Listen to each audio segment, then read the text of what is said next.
Hello, everyone. Thank you very much for joining this virtual winter school. And for this meeting, we have hired a professional company. It's named Xing that have been managing our international conference during the past year. So we have technician join the meeting today. So she has a short announcement to all of you. And then you're going to shortly introduce for the program for today. And I will share the plenary talk by Bill afterwards. So Lana, please go ahead. Okay. Thank you for joining the conference. My name is Lana. I'm the Zoom technician. So if you have any problems with the technical issues, please send me a chat on Zoom, then I will help you with the problems.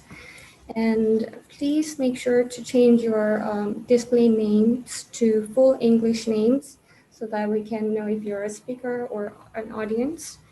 And also, when the speakers begin their presentations, please make sure to turn off the mic.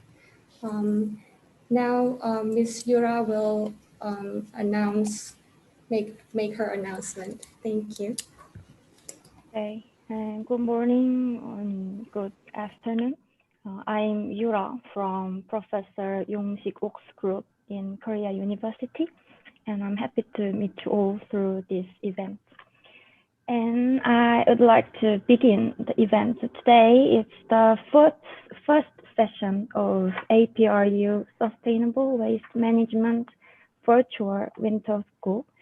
And we'll have a plenary speech from Professor William Mitch, who is a co-chair of this Sustainable Waste Management team. And after that, we will have 3 of student presentations. And after every presentation, we will have enough time for questions and answers, Q&A time.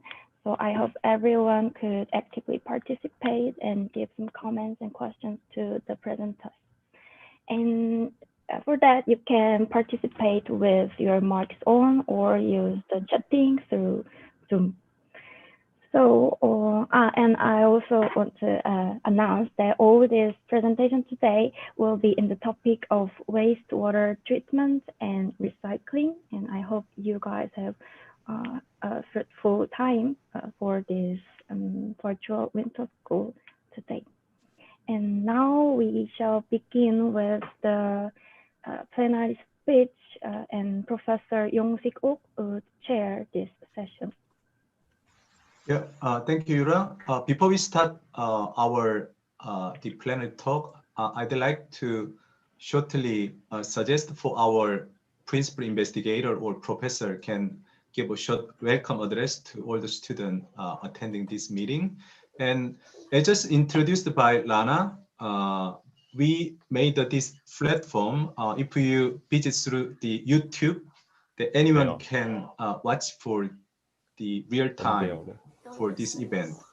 Okay, so I'd propose probably from Professor Ho, you can give welcome address and you can go for Professor Longbin Hwang and Professor Ga Chang, and we can start Bill's talk. Yeah.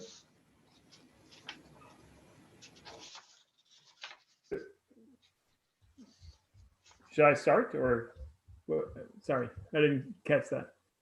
Oh, so I was just asking our PI to give short welcome address before your talk. So yeah, Longbin, are you there? Or Professor Hu? I thought Professor Ho start first, is it? Yeah. Hello everyone, I'm Jiahong Ho. So you also you want me to talk right now or let Pastor Mitch to start? I mean you can give just your 1 minute short welcome address to our student and brief introduction for yourself. Yeah. Okay. Hi, Happy New Year. I'm Jiahong Ho and from National Taiwan University. And today I also met about a few of my students, but I'm not sure if I see them online. Yeah. So when I see my student Lei Yao here and the Cai Xuan, they are here. Yeah, so it's nice to see everyone here. Yeah. Thank you. Thank you. Okay. Good morning, everyone. Happy New Year, first of all, and also I think the students are very welcome. We do need the younger generation to join our campaign, and thanks to Professor Oak, the fantastic drive to keep the program keep expanding and building the program. As Professor Oak mentioned, we are so pleased to have him as our honorary professor. So hopefully we can start from here, build more exchange and student culture mentoring, and also after this COVID events, hopefully we can all meet up in person in Seoul or Canada or US or Australia. We do have very good red wine. Okay. Thank you. Yeah, thank you. And Scott?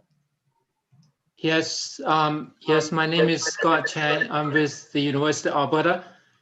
I believe this is my first time attending a winter school. So it's going to be a learning experience for me as well. I did ask some of my own students to come, but I looked through, couldn't see anyone. Hopefully some of them will be joining. So congratulations to Yonsek and Professor Mitch for organizing this first session. And I'm hoping that everyone will enjoy this session. Thank you. Thank you, Scott. So just let me check. Professor Zhang Shicheng, are you there? Yeah, I'm here. And also Professor Binoy Saka, are you there? Hello. So can you shortly introduce? Yeah, can you shortly introduce yourself to all of us before we start our first plenary? Okay. I'm Chen Zhang from. Can you hear me? Yeah. Okay. I'm Chen Zhang from Fudan University, China. I'm very glad to attend this event, and thanks to Professor O to organize this winter school. I think it is very useful and a very important issue for the young students. And so I asked my students to attend. Maybe I'm not sure currently how many students attend this event, but I think for all the students attend this event is very helpful for your career, future career. I think it is a lot of very famous professors attend this event. I think this is a very good platform for your future career. Okay, thanks. Thank you. So since we consult with our Zoom technician, we decide to limit the number of participants in a Zoom less than 40 in total. So we have roughly 35 participants now, but there are other students all observing this meeting through the YouTube and in the platform at the Xing. So we've been putting the link there.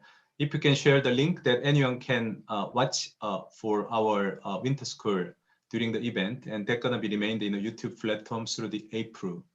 And also, finally, I'd like to propose Professor Binoy Saka. Can you introduce yourself and say hello to all the students? Yeah, thank you, Professor Oak, and good morning to everyone. Where I am currently located is not very suitable for attending this winter school because it's midnight here in the UK. But anyway, I couldn't just, restrict myself attending this event because this event includes students, and always it's a pleasure to interact with students because I myself was a student not very long time before. So very pleased to meet everyone. So I am here at the Lancaster University in the UK, and I am just looking forward to the plenary speech which is going to start very shortly. Thank you. Thank you very much. We have one last group leader here, Professor Shannon Wang from National University of Singapore. I found her name, but just wonder whether she's online. Hello, everyone. Yes, I'm here. Sorry to be late. It's my great pleasure to join you in this series, wonderful event. Both good for research communication and for education. Hope more and more students and young researchers will join us as well. Thank you. Thank you very much. So we will now start the officially the first plenary talk. And as you know, the first plenary talk will be led by Professor William Mitch, who is the co-director of APRU Sustainable Waste Management. So Professor William Mitch is currently working as a professor of civil and environmental engineering at the Stanford University. So I'm pretty sure all of you know his background and careers. I'll skip introduce all the detail for his information, but that's already available on APRU website. So please welcome for Bill's presentation. Thank you. Well, thank you, and thank everyone for showing up, particularly Professor Sarkar at midnight. So it looks like we have 4 continents simultaneously here. You know, I think like many of us, we probably used to think the virtual conference was a bad idea, but it's growing on us, I think. You know, if you think about it, what's the likelihood that many of the students could attend some of these international conferences? It's actually nice that the virtual conference is finding its feet and working out. So at any rate, thanks for attending, and I will hopefully share a screen here, get it up here in a minute. And, oh, wait a second here, something disappeared. There. It works well. So you can see something, great. So what I wanted to talk about today was a project we have been doing, or completed it rather, but on forward osmosis and reverse osmosis treatment for centralized and decentralized potable reuse applications. So fits the potable reuse theme. And this is a project we did at Stanford, but also we have a research center at Stanford sponsored by our National Science Foundation called Renew It. It stands for Reinventing the Nation's Urban Water Infrastructure. So it's somewhat topical these days. You know, probably 10 to 20 years ago, people would have thought wastewater treatment, how boring. People have been doing that for 100 years. What's new? But there's a lot going on now in the US and other areas of the world, with a lot of the focus being on reclaiming wastewater as a drinking water supply. So this is kind of one of the more out there applications that we've been working on. So I thought it might be of interest. So first, a couple of slides taken from a National Research Council, which is an arm of our National Academy of Engineering, report on wastewater reuse and highlighting the need for new water supplies. So this is a plot showing dam capacity in the US over the past 100 years. And you can see that it essentially levels out. And why is that? Mostly due to the fact that nearly all of the good rivers that are worth damming in the US have already been dammed. So in California, there's one river that has not yet been dammed, and it's right up, it's kind of a small river right up by the Oregon border. The next plot shows US, population growth rates in different states in the US compared to the US average. And we see that the ones that have high population growth rates are the desert states, Nevada, Arizona, Texas, places like that. And third, climate change plot of the US in different colors. Blue means likely to get rainier with climate change. Pink means less rainy. And again, those are where most of the people live. Even Florida shows up as becoming drier. So there's a need to identify new water supplies for these drying conditions. We're likely in a drought year again this year. It's rained a few times, but not enough to get us towards the typical average. Another aspect of interest is that this is showing energy usage for the urban water cycle. And we can get pristine waters from the mountains, or we could pump groundwater or low-lying rivers. For example, the Sacramento River drains Northern California and then is pumped over the mountains into the LA basin. And it's showing by number of batteries the energy intensity of the process. And so this pumping, and also after you treat the water, pumping it back out to the consumer is a major hit in terms of energy. So wastewater reuse is attractive for several reasons. It avoids this energy-intensive pumping of imported water. It's a reliable supply. So if you're in a drought year, relying on natural surface waters is probably not a good idea. It also has to do with illegal control. So many of the water supplies in California are fought over by different states. So the Colorado River, Nevada and Arizona have rights to those rivers, and they have not exercised those rights because their populations were small. But now that their populations are growing, they're taking the rights to that water by treaty, and that means that California, and particularly LA, has to give up those rights. So legal access to water is becoming problematic. So if you have your sewage, you already own that water and it's local. There's no pumping and you have complete control over it, and it's pretty reliable because what goes in comes out, and you should be able to turn it around and turn it into water again.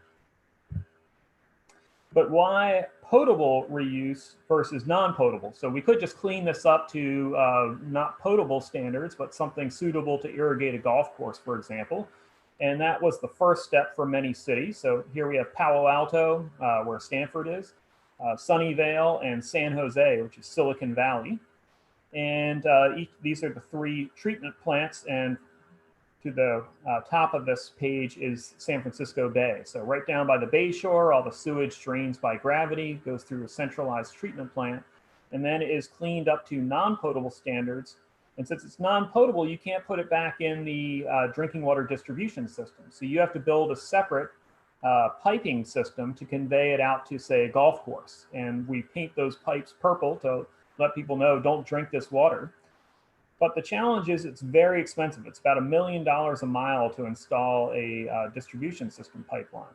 And so the easy large users, let's say a large golf course, that's one thing. You can build these pipelines out and have a major source of demand, but those are now done, essentially. So the question is, if you want to go hit a small nursery or some other potential user for non-potable wastewater, it becomes extremely expensive to build out to those areas. So now utilities are saying, it makes much more sense, since pumping is energy intensive and the capital costs are so high, maybe we should just clean it up to potable quality, and then we have flexibility with what we want to do with that water. The ultimate version of this, and we just had a conversation with the people who run the water supply here this week, is to do something called treated water augmentation. Clean it up to potable quality and pump it right into the drinking water distribution system. What's shown in this picture is what's currently done in Southern California and potentially in Silicon Valley sometime soon, which is to build a potable water pipeline out to a infiltration basin. And so infiltrate the cleaned up potable quality water into groundwater, and then pump it out again as a drinking water supply. You might say, why do that? Well, it essentially boils down to a public acceptance issue, because people don't like the idea that it's wastewater. But if it somehow magically comes out of the ground, it's no longer wastewater. But the utilities are saying, well, why did we spend all that effort to clean it up just to dump it on dirt and then pump it back out again and then send it back through a drinking water treatment plant? Shouldn't we officially be able to just stick it right into a drinking water distribution system? And California is planning to outline the regulations to enable that within the next 2 years. So how do we currently generate potable quality water from municipal wastewater? So the challenge essentially is that there's pathogens, of course, but there's also thousands of chemicals used by industry and also consumer products.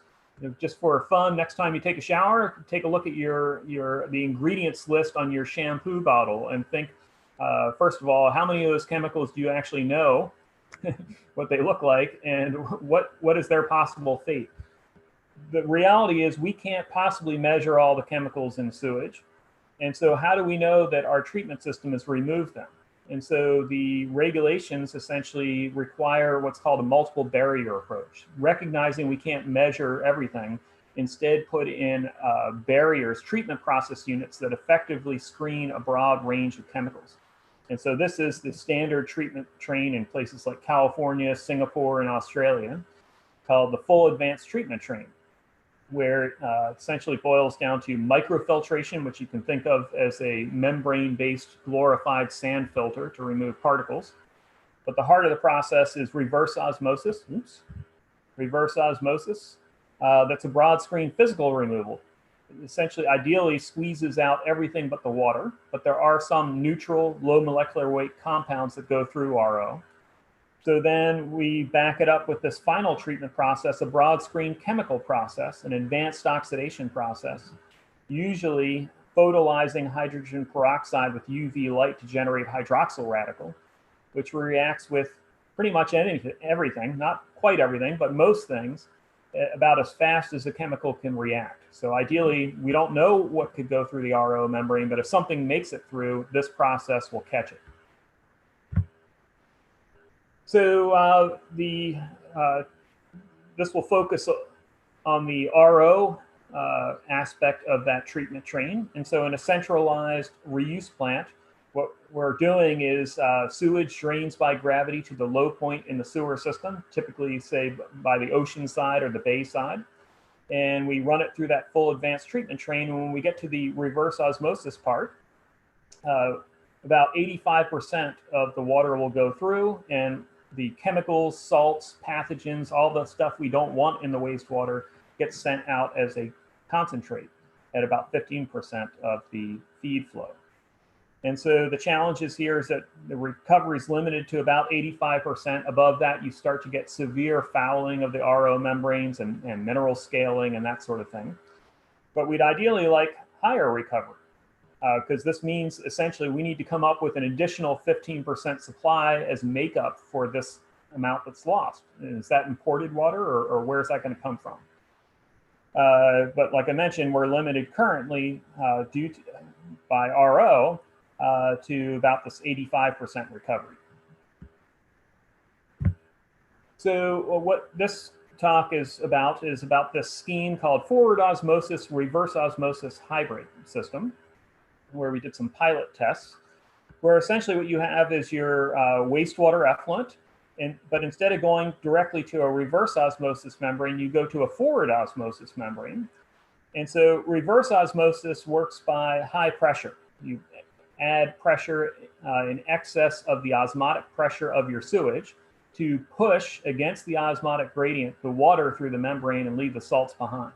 So usually it's about 2.5 times the pressure relative, 2.5 times the osmotic pressure that you need to push that water through the membrane. The problem is that hydraulic pressure on the membrane, the organic foulants and other things get rammed against that membrane, and so they stick to the membrane, foul the membrane, and then that makes it even harder to push water through. So then you're adding even more energy to treat the water. Instead, by putting a first process being a forward osmosis membrane, forward osmosis puts in a much higher osmotic pressure solution, 20 grams per liter sodium chloride, for example, so very salty water.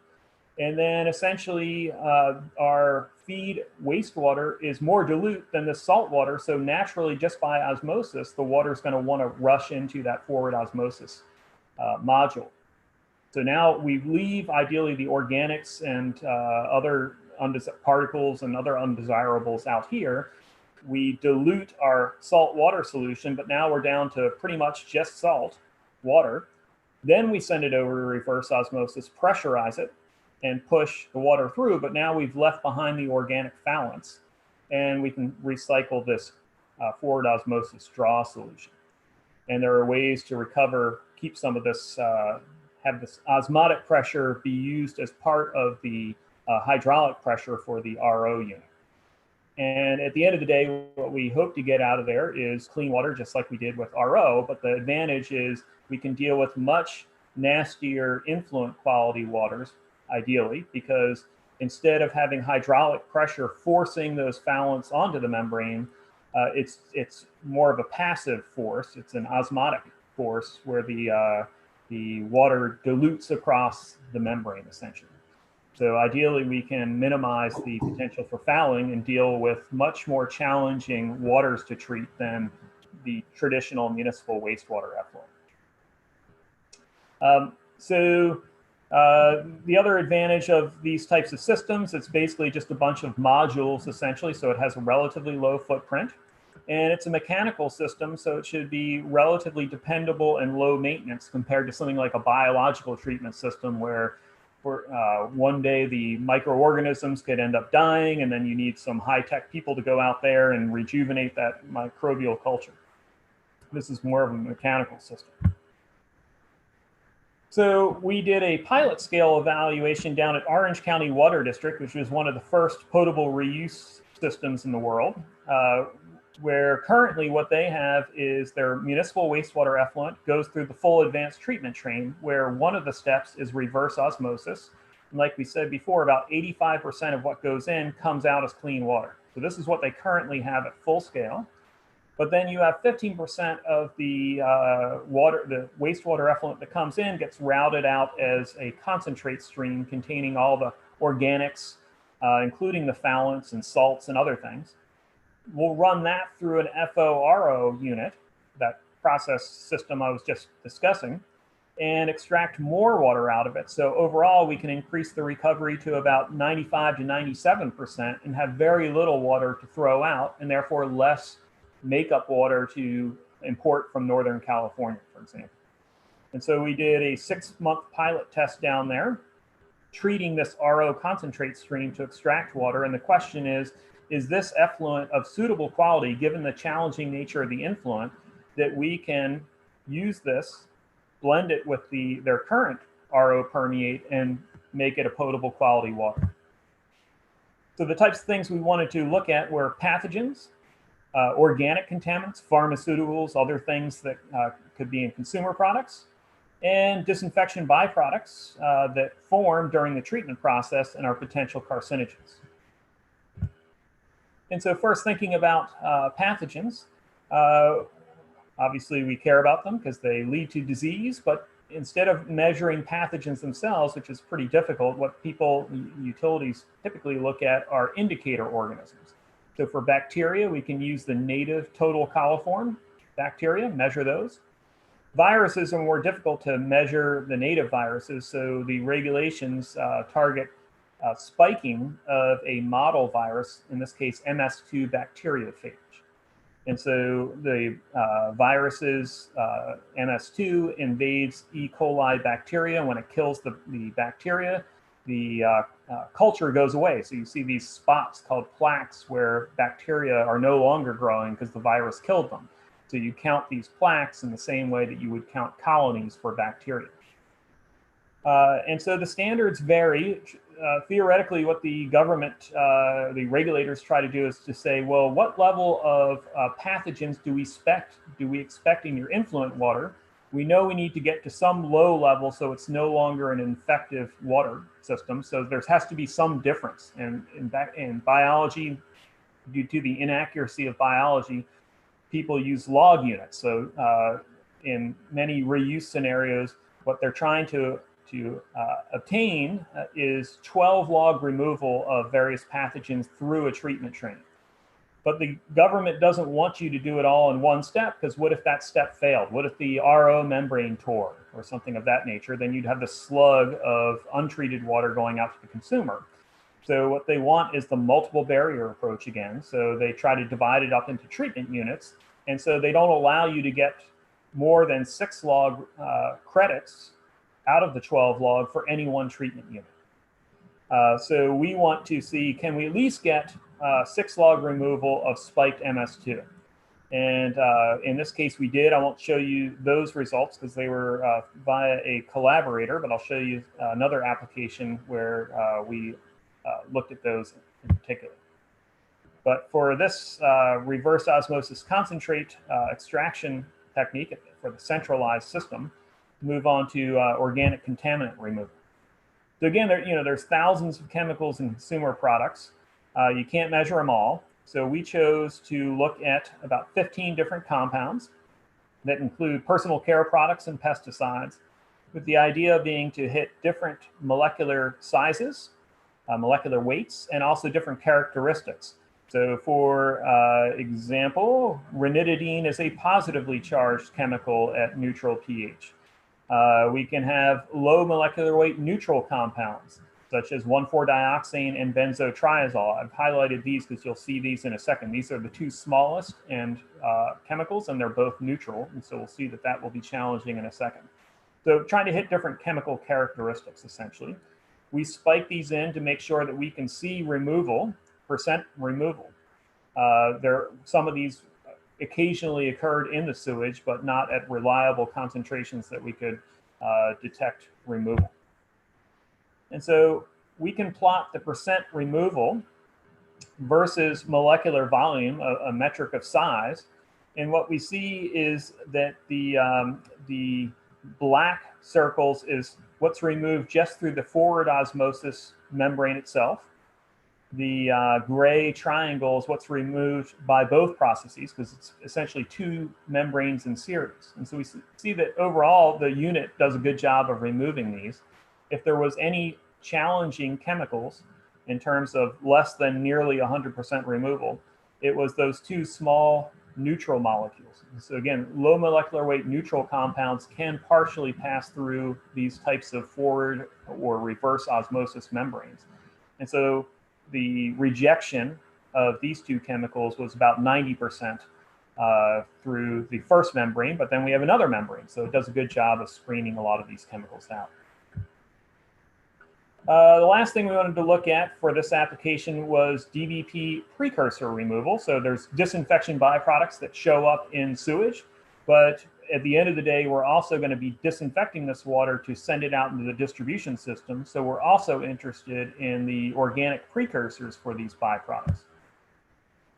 And so why do we care about these? Well, here's another kind of table taken from the National Academy report I was mentioning before, where they were looking at a margin of safety calculation, where they took typical concentrations of various chemicals, including disinfection byproducts and other things such as pharmaceuticals, measured in reuse effluents, and weighted them by metrics of toxic potency.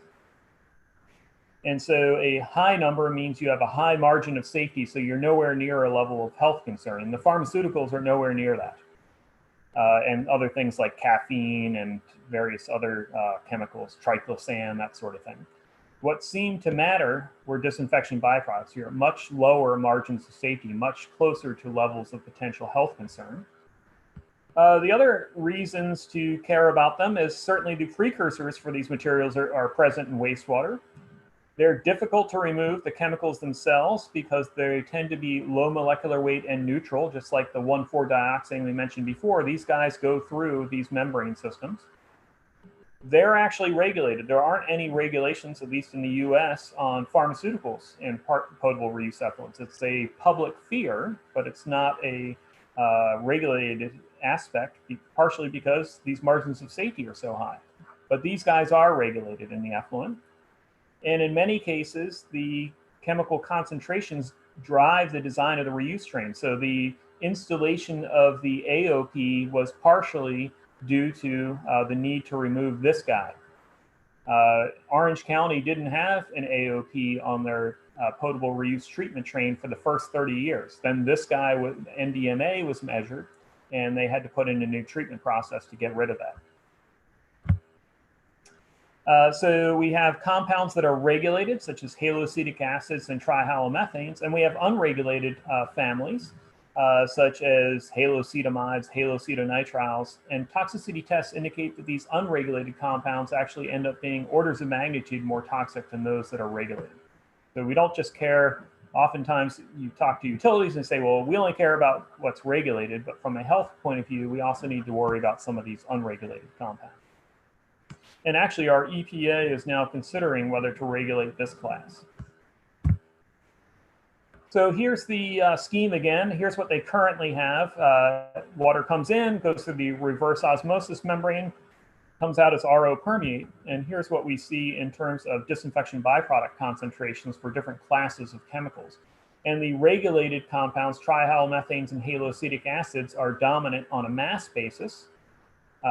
They occur at high concentrations, but they're of low toxicity. And so we've done some other Stephanie will be talking about this later, but if you weight chemical concentrations by metrics of toxic potency, some of these unregulated classes end up being more important. So we still measure them. But the RO system does a pretty good job of removing them. This, you can see this is this sample point over here. When we get to the FORO, so we're taking the reject from the RO and then treating it through this dual process, as you'd expect, we have higher concentrations of precursors as well as disinfection byproducts. Again, dominated by these two regulated classes, but high concentrations of unregulated classes as well. But again, this dual barrier system does a pretty good job, and we can see that we're not too different from the RO permeate. So maybe this indicates that it's suitable to blend these effluents to make a potable supply. Trying to clean up this concentrate isn't going to ruin the quality of their potable water necessarily. So the next application I wanted to talk about, somewhat similar, is decentralized reuse, so building or community level. And so the way our systems currently work is we have gravity sewers that drain sewage down to a central treatment plant, usually down at the lowest point, so usually near sea level. So you clean it up in a conventional wastewater plant and discharge it to the ocean.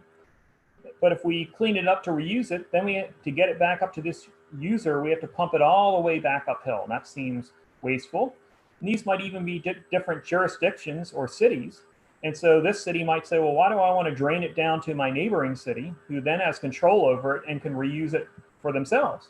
Maybe I want that as a valuable resource. So maybe we should switch to decentralized treatment, where you scalp sewage out of a sewer, clean it up and reuse it locally, and then you avoid all that pumping back to the up to the user. You can throw the residuals down the sewer to this poor centralized system, but you can have these satellite treatment plants that clean it up to potable quality. And ultimately, if we're cleaning up to potable quality, we can put it in the same plumbing lines, the same drinking water distribution system names. We can do this on either a building scale, maybe this is an apartment building, or a community scale, so maybe a certain district of town, for example. So if we're going to do that, what are the types of things we need? We need a low footprint. So this is a current example, San Francisco Public Utilities Commission, the drinking water supplier for San Francisco. Their headquarters building has this in the basement, a potable reuse pilot unit. And you can see they have these little modular units. So it's got to be small because you're fitting it down in a small room in the basement. It's got to be reliable and have low requirement for high-tech knowledge. So here, this is Public Utilities Commission, so that's understandable. These guys supply drinking water. They're highly qualified. But what if this were Google or some other place? Are they going to want to hire somebody to just oversee this process unit? Ideally, no. They want to just have the janitor take care of this. And so you want to avoid things like biology, because microorganisms can fail. And so how do you get the system started again? You need something that's simple, low tech, and ideally based on physical or chemical treatment processes, and small. So for Osmosis-Reverse Osmosis ideally fits that bill. This is a project we actually did do for the Google headquarters. They want to recycle their shower water and reuse it for golf course irrigation, that sort of thing. But ultimately, they wanted to test not just treating the shower water. So people bike to work, take a shower. So could they reclaim that shower water? So kind of a gray water system, but ultimately also reclaim sewage for potable purposes on site. And so a decentralized reuse scenario where the treatment process train might look something like this: forward osmosis, reverse osmosis, no pre-treatment. This is raw sewage essentially, going onto the FORO system, and then maybe an advanced oxidation process to clean up any chemicals that sneak through and then send it out. Again, the need to avoid biology, fancy high footprint treatment processes, and make it something simple and mechanical that a janitor could oversee, for example. This was the pilot unit for that, shown here, so you can see it's relatively small. And so what we did here for this decentralized system, there was a little bit of pre-treatment. We ran it through a filter to get rid of some of the sewage particles, and also had an oil and grease trap so we don't just instantly clog up the membranes with fat. But other than that, straight onto the FORO and then for AOP. So no biology. And the question is, if you're taking essentially filtered raw sewage, well, the high levels of organics instantly foul this membrane and then you're out of business. So we did a 6-month pilot study. 3 months dealt with gray water, where we took authentic laundry effluents. So we had a washing facility at Stanford campus, took that, and then made also a synthetic sink water, used soaps and other things of that nature. So that would mimic gray water reclamation. And then the other one was sewage scout from Stanford sewer for 3 months. And we want to look at the same things: pathogens, organic contaminants, and disinfection byproducts. So here we're looking at Bacteriophage MS2. So this virus, model virus, it's not pathogenic, so it's easy to handle for these tests, but it's a model for how viruses might behave, and spike it in. And we're looking at the 3 months of gray water and the 3 months of sewage, essentially, and constant log removal after the FO membrane by itself or after both units put together. And so the treatment goals for gray water are to get 6 log removal, for sewage to get even higher levels of removal, about 8.5 log removal. And so what we see is on the gray water case, we're usually pretty good. There were occasions where we got lower log removal through the FO by itself, but when you attach both units together, we pretty much reach our goal. But on the sewage side, not so much. We're not up near 8.5 log. So it does a pretty good job, but there's a need for additional disinfection. We can also look at bacteria, much larger organisms. These are the native coliform bacteria in the gray water or black water. And so here's what came in, and the black dots show what came out, measured over many days. Here you might say, well, what's this perfect line? We didn't dilute the sample. This is just the maximum amount that we could see. There was likely higher levels. What really matters is how much is left, where the treatment goal set by regulatory limits is less than 2.2 essentially organisms, you can think of it as, per 100 mil. And so, you know, it has to be down by here, essentially. And we can see that in many cases we got there with the gray water or the black water, but in many cases we didn't. And this might be somewhat surprising, because you'd say, well, if you can get 6 log removal of a virus, and a virus is on the order of 50 nanometers diameter, and membranes are a physical removal process, how could we possibly, how could bacteria be sneaking through? And so, you know, there's 2 possibilities. One is that there are failures in the glue holding the membrane edges together, or potentially a tear in the membrane. But the other one is, even if you have a few bacteria on the backside of the membranes, they can regrow, right? Bacteria can, if you have just one cell in there, it can multiply. It's going to find a source of food. So we need to hold those in check by having additional disinfection.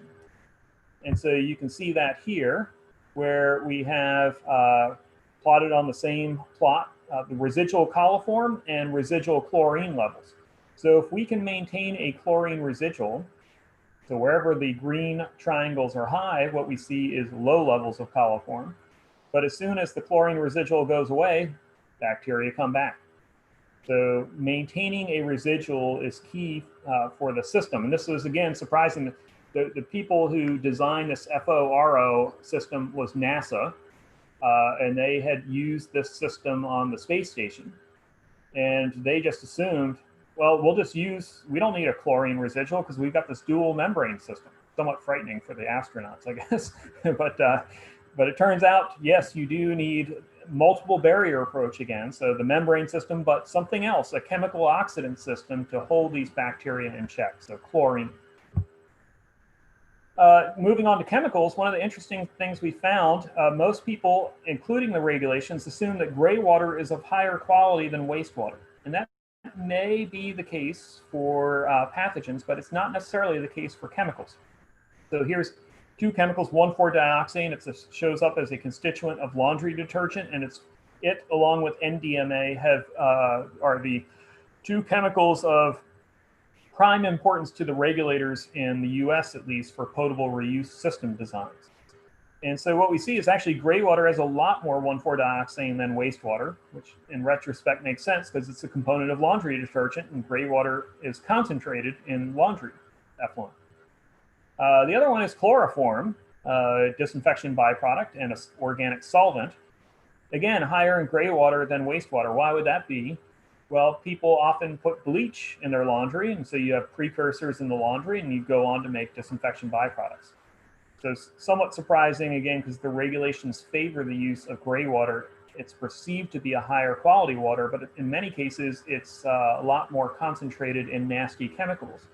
And if some of you want to do an experiment at home, next time you do your laundry, take the effluent pipe. Usually it's not hardwired into the sewer. You can just lift the pipe off and fill up a cup and look at it and smell it. It's some of the nastiest smelling black water. And you can say, well, where's all the black water coming from? Dyes are leaching off all your clothes, and you mix all the colors together and you get a black color. But it's interestingly very low quality source water. Again, looking at organic chemical removal with different chemicals we spiked into the FORO influent. And again, what we see is that the low molecular weight neutral compounds can be challenging. So we see benzotriazole here, not perfectly removed by this. The black circles again are what's measured in the after just the FO alone. But when we attach both FO and RO together, we still get pretty good removal. Looking at disinfection byproducts, what we see is, again, gray water, lower quality than the sewage because we have concentrated chemicals. In particular, you can see here the black is trihalomethanes, which includes chloroform. Like we mentioned, the laundry effluent has very high levels of chloroform in it, again, likely because people are bleaching their clothes, but also things like haloacetic acids. The FO, after FORO treatment, we remove a lot of this, but the chloroform can go, it's not, doesn't 100% go through the membranes, but it can pass through. So we're not getting 99% removal of chloroform in this case. The black water, we get much better levels. Put this in perspective, regulatory limits for trihalomethanes in the US would be up here. So even with the sewage, by the time we come out of the FORO unit, we're within regulatory limits, at least. So the unit does a pretty good job. That was just the disinfection byproducts themselves. What if we add a disinfectant residual and see what forms? Because we're also potentially getting precursors coming through the unit. And so this is what happens before you apply the final disinfectant. We can either apply chloramines or chlorine.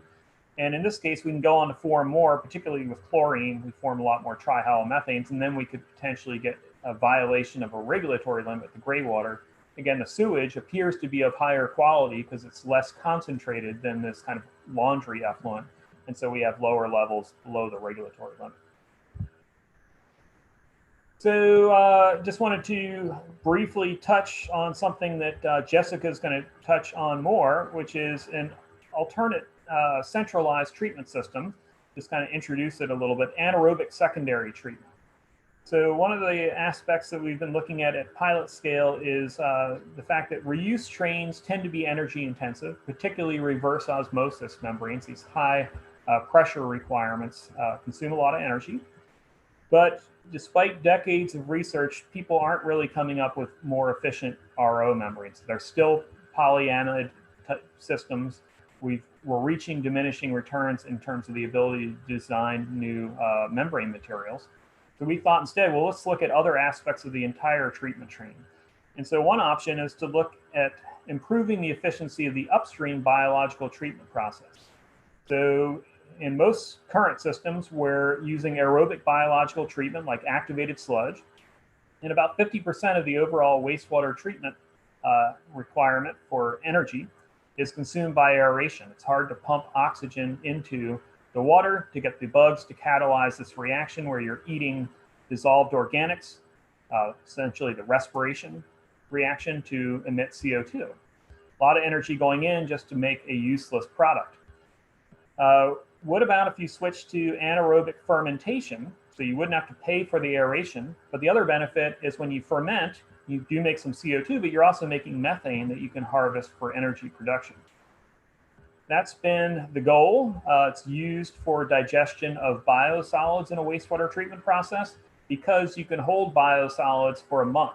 So, and unfortunately, anaerobic bacteria are slow growing. They're about 10-fold less efficient for consuming BOD than aerobic bacteria. So the people haven't used it yet to treat the BOD in wastewater because you have huge flow rates. It's not concentrated like biosolids are. And so you need to be able to consume those organics in something like 8 hours. And so if you are using bacteria that are 10-fold less efficient, presumably you would need to hold that water for 80 hours. And that's not feasible for a wastewater treatment process. What we've been looking at is, and Jessica will go into this more, this pilot process we have on campus that was actually designed in Korea at Inha University with Perry McCarty, who's also from Stanford. It's called the SFMBR, so Staged Anaerobic Fluidized Membrane Bioreactor, kind of a mouthful. It boils down to activated carbon particles that have an attached biofilm of anaerobic fermenting organisms. And it's an upflow system. So you're circulating the water around, the particles fluidize, and as the wastewater passes by the biofilm on the activated carbon, they're eating the BOD.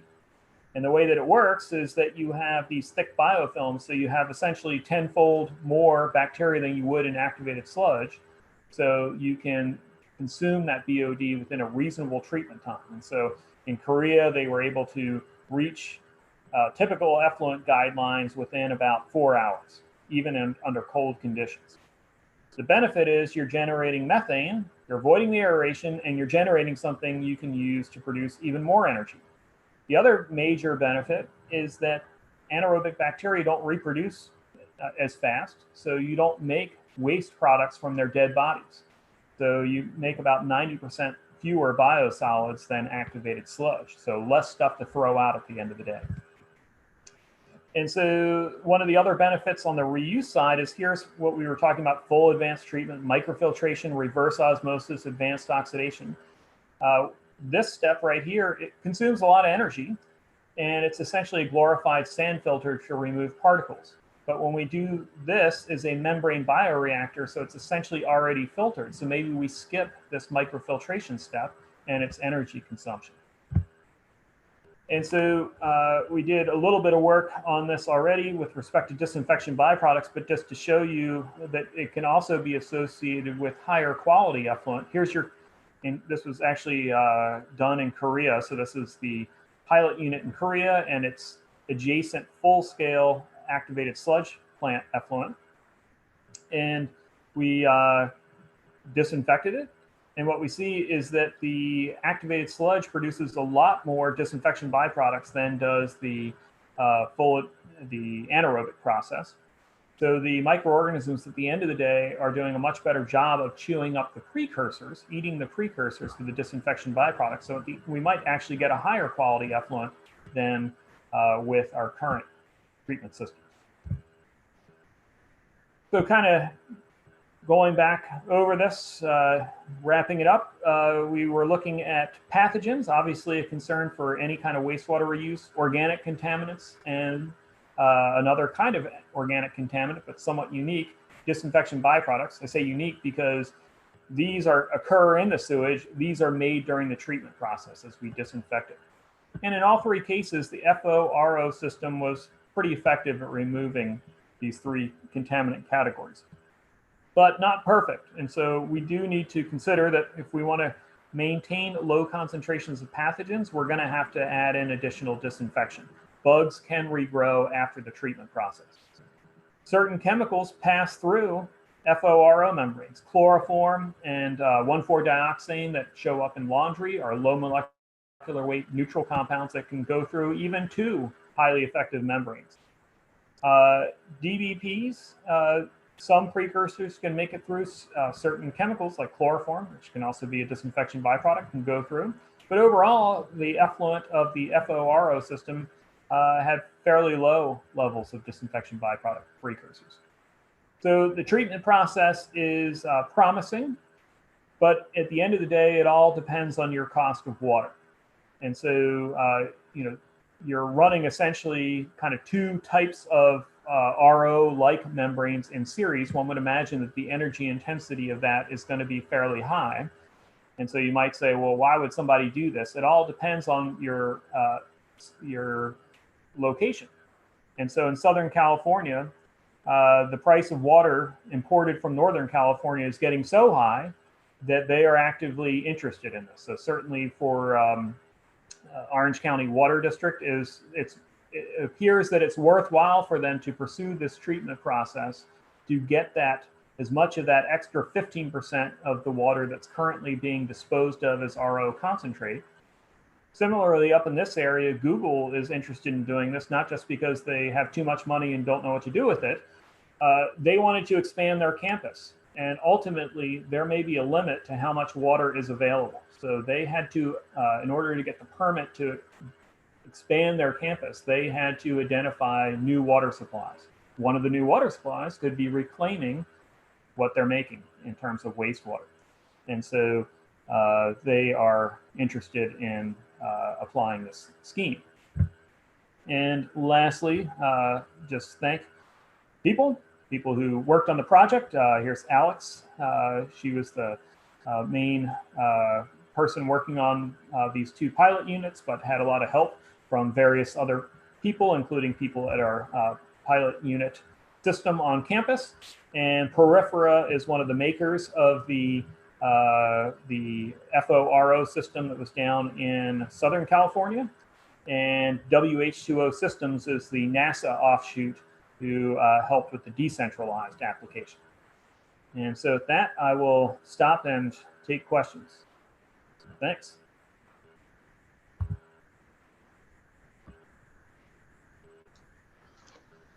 Yep. So thank you, Bill, for your presentation. So any question or comment? Shall I start the first question? Sure, Yura, go ahead. Yes. So through the FORO process, we can expect the increase of amount of permeate. Here you mentioned about 12% of permeate additionally for the reverse osmosis. But if we can control or increase the concentration of the solution we use for FO step, or if we can add 2 or more steps for this FORO process, can we expect to reduce more concentrate and get higher permeate in this case? Or if that's so, how much increase of capacity on this progress we can expect? That was one of the aspects that the pilot providers were looking at for these studies. It depends. That's not a great answer, but let's put it this way: that with the sewage, for example, and the gray water for the decentralized application, it was much more difficult to reach higher recoveries. So we start with 85% overall recovery, say with an RO system. They were, let me back up. For the central Orange County system, we have 85% recovery from an RO system. That water has already been pretty highly treated because it started as conventional wastewater effluent, so it already had biological treatment. It had already gone through microfiltration, and it was then rejected by the RO. So it was relatively clean, although it was concentrated in salts and organics. So what they found was they were hoping to get up to an additional 10% recovery, so overall 95%. But that was part of the purpose of the pilot test is, as you concentrate these organics, the tendency to foul even the FO membrane will increase. And so they thought maybe they could get to overall about 92%, somewhere around there. For the sewage and the gray water, there's no RO pre-treatment. It's just filtered raw sewage or filtered laundry effluent, for example. And so they were looking at 75% to 85%, probably more likely 75% total recovery. So not quite as good as the centralized case. But if you think about it, you might say, well, why not go higher? Maybe it's not worth it. So if you're Google, you can expect to get some sort of clean water, makeup water for your system. You're not going to try to go 100% reuse necessarily. So you're just trying to reduce your overall water demand. And you're starting with a much more concentrated system, so it's going to be a much higher likelihood of fouling.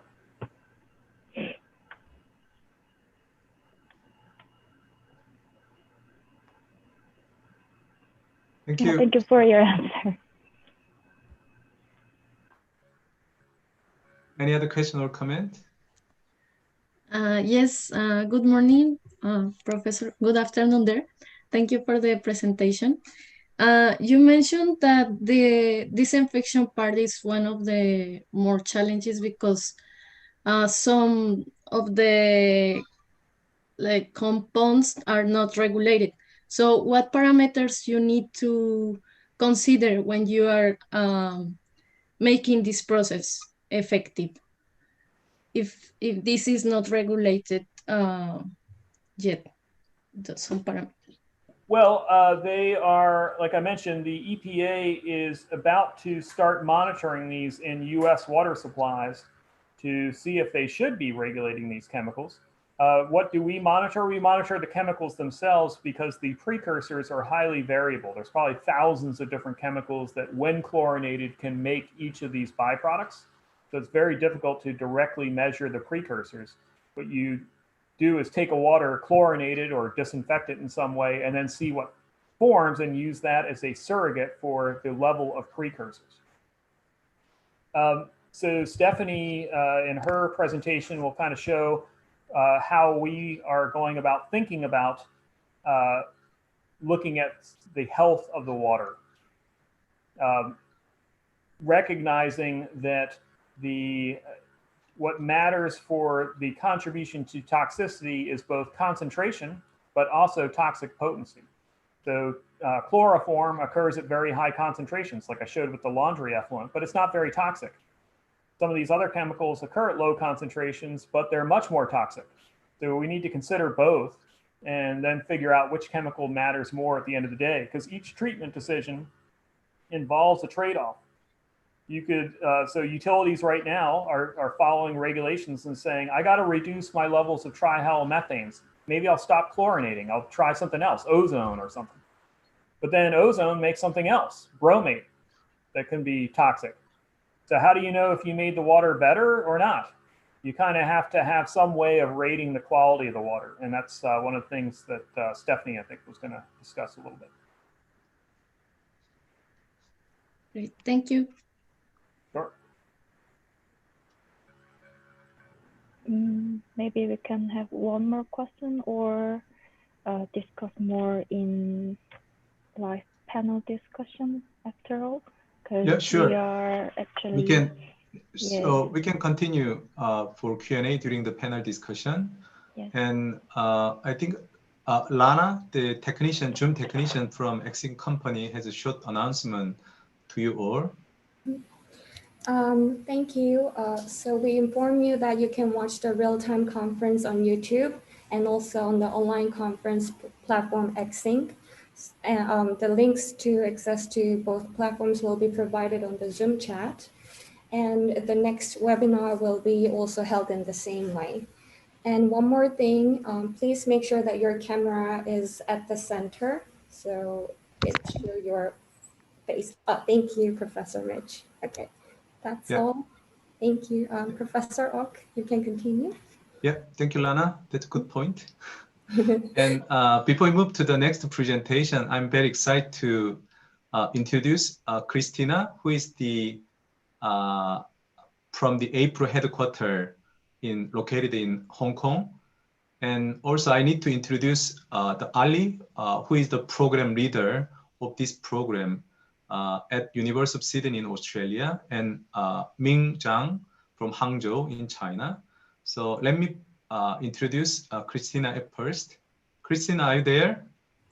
Yes, I'm here. Hello, good morning, good afternoon from the West Coast. From the cold Hong Kong at the moment, not as cold as Korea, I'm sure.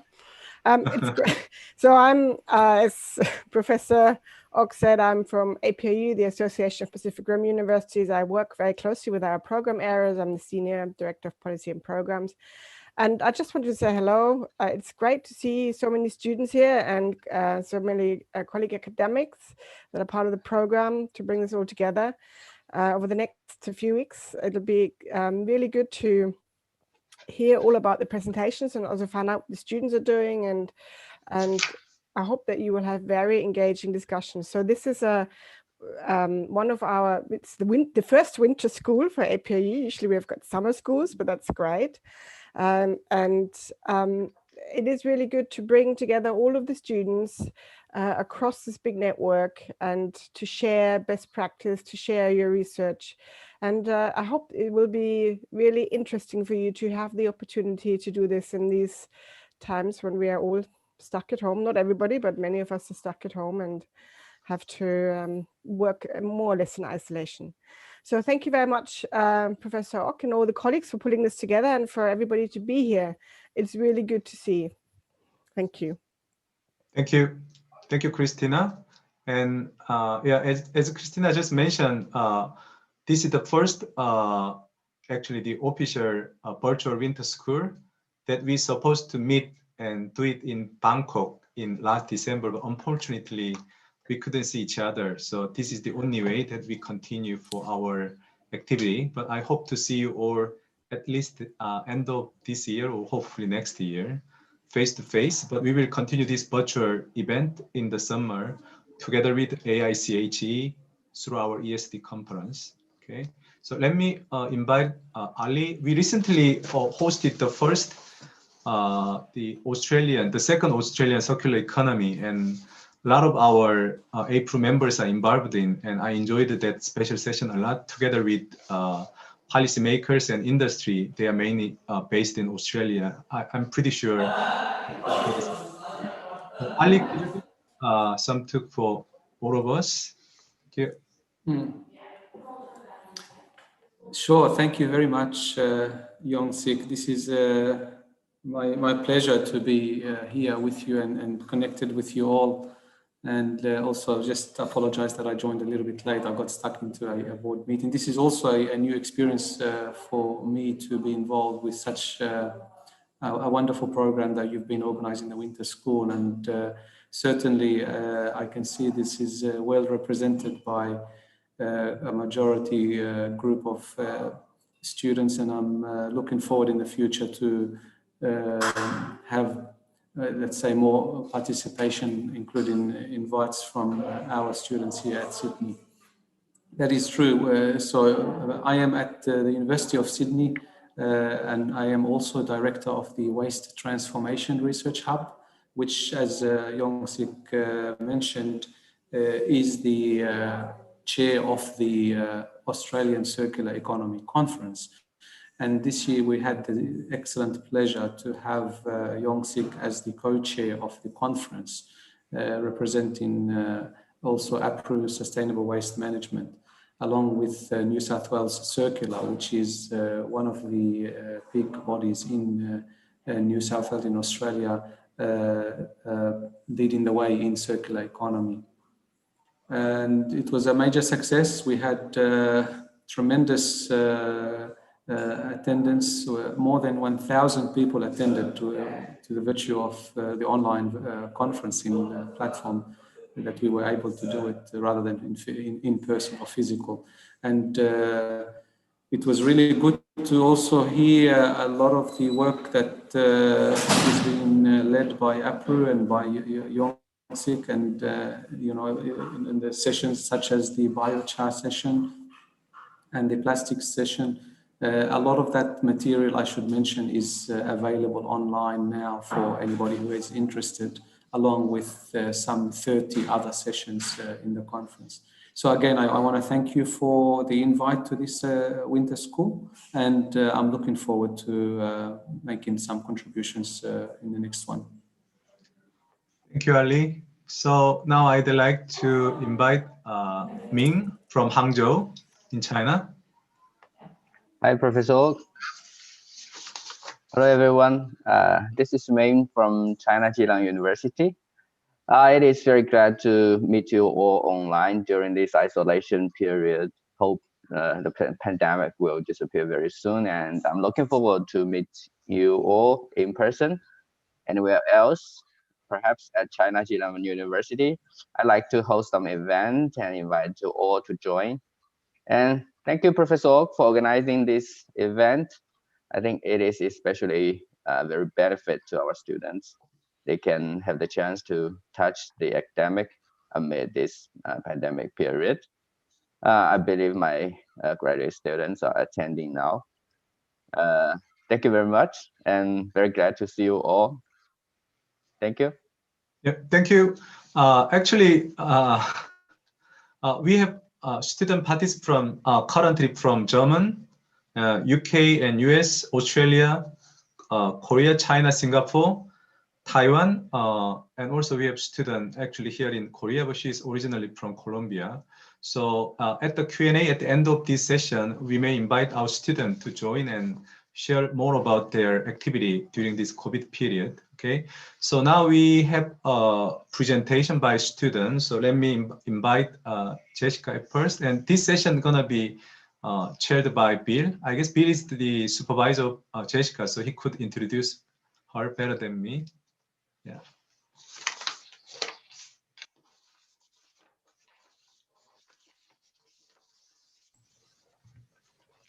Am I okay to share my screen now? Yeah. Okay. Sure.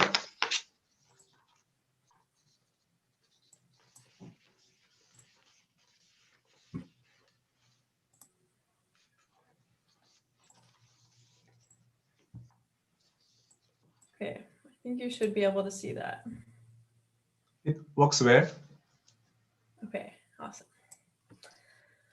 All right. Hi, everybody. Thanks for tuning into my presentation. My name is Jessica McDonald, and I'm a PhD student at Stanford University in Professor Bill Mitch's group. So I'm here to tell you about a project that I'll be working on for my PhD, which I'm super excited about. And it's something that Bill mentioned a bit too in his presentation. And this is about linking anaerobic wastewater treatment to water use. And the overarching goal of this project is to increase energy sustainability at wastewater treatment plants. So a quick overview of my slides. First, I'll be talking about wastewater treatment energy use, which is the motivation for the project. Then I'll be talking about anaerobic wastewater treatment. I'll be giving some details on the research project and then wrapping it up with a summary. So I want to give you some background on the motivation for this project. Energy efficiency has become a huge priority for municipalities. It's estimated that between 1% and 4% of the total US energy is consumed by wastewater treatment plants. This equates to roughly $2.8 billion per year to power these plants. Municipalities are especially motivated to find energy efficient technologies because energy prices have been increasing in the past several years, and they're expected to keep increasing as well. So myself and other engineers and researchers are very motivated to make wastewater treatment more sustainable from both an energy and a cost perspective. So I mentioned before the enormous amount of energy that wastewater treatment plants consume. Nearly half of this energy is required for aeration to degrade sewage. So this photo on the screen shows an aeration basin at a typical wastewater treatment plant. These basins are filled with aerobic bacteria that degrade sewage, and these bacteria need a lot of oxygen. So there's been recent interest in anaerobic treatment, and with this technology, we select for anaerobic bacteria, which degrade sewage, but they don't need oxygen. So this significantly cuts down on energy costs at a wastewater treatment plant. And also anaerobic treatment produces methane, which can be harvested to produce energy, which can power other areas of the plant. So for a wastewater treatment plant treating 15 million gallons per day, plants could save around $1 million per year in energy costs. And these energy benefits also help plants reduce their carbon emission, since the US gets most of their electricity from coal and natural gas. So two other benefits of anaerobic technology over a conventional aerobic technology is the reduction in biosolids by up to 90%. This ultimately reduces trucking disposal costs and also a smaller plant footprint. So the research project I'm going to be working on for my PhD is linking anaerobically treated wastewater to water reuse. And I'll explain why this is so important to investigate. Many wastewater treatment plants have reuse treatment trains on site that allow them to refine their wastewater and sell it to their communities for potable and non-potable applications like toilet flushing or golf course irrigation. So for municipalities to adopt anaerobic treatment, it's really crucial to demonstrate that anaerobically treated wastewater is compatible with the water reuse systems at wastewater treatment plants. Anaerobic wastewater is inherently very different from aerobic wastewater, so we need to prove that we can make good quality reuse water with anaerobic effluent. So ultimately, this will allow utilities to realize the energy savings of anaerobic treatment technology without having to forego water reuse opportunities. So next, I'll give an overview of some of the benefits of linking anaerobically treated wastewater to water reuse. And the first, as I mentioned before, is to facilitate the implementation of anaerobic treatment at wastewater treatment plants by proving that plants don't have to give up water reuse to anaerobically treat their wastewater.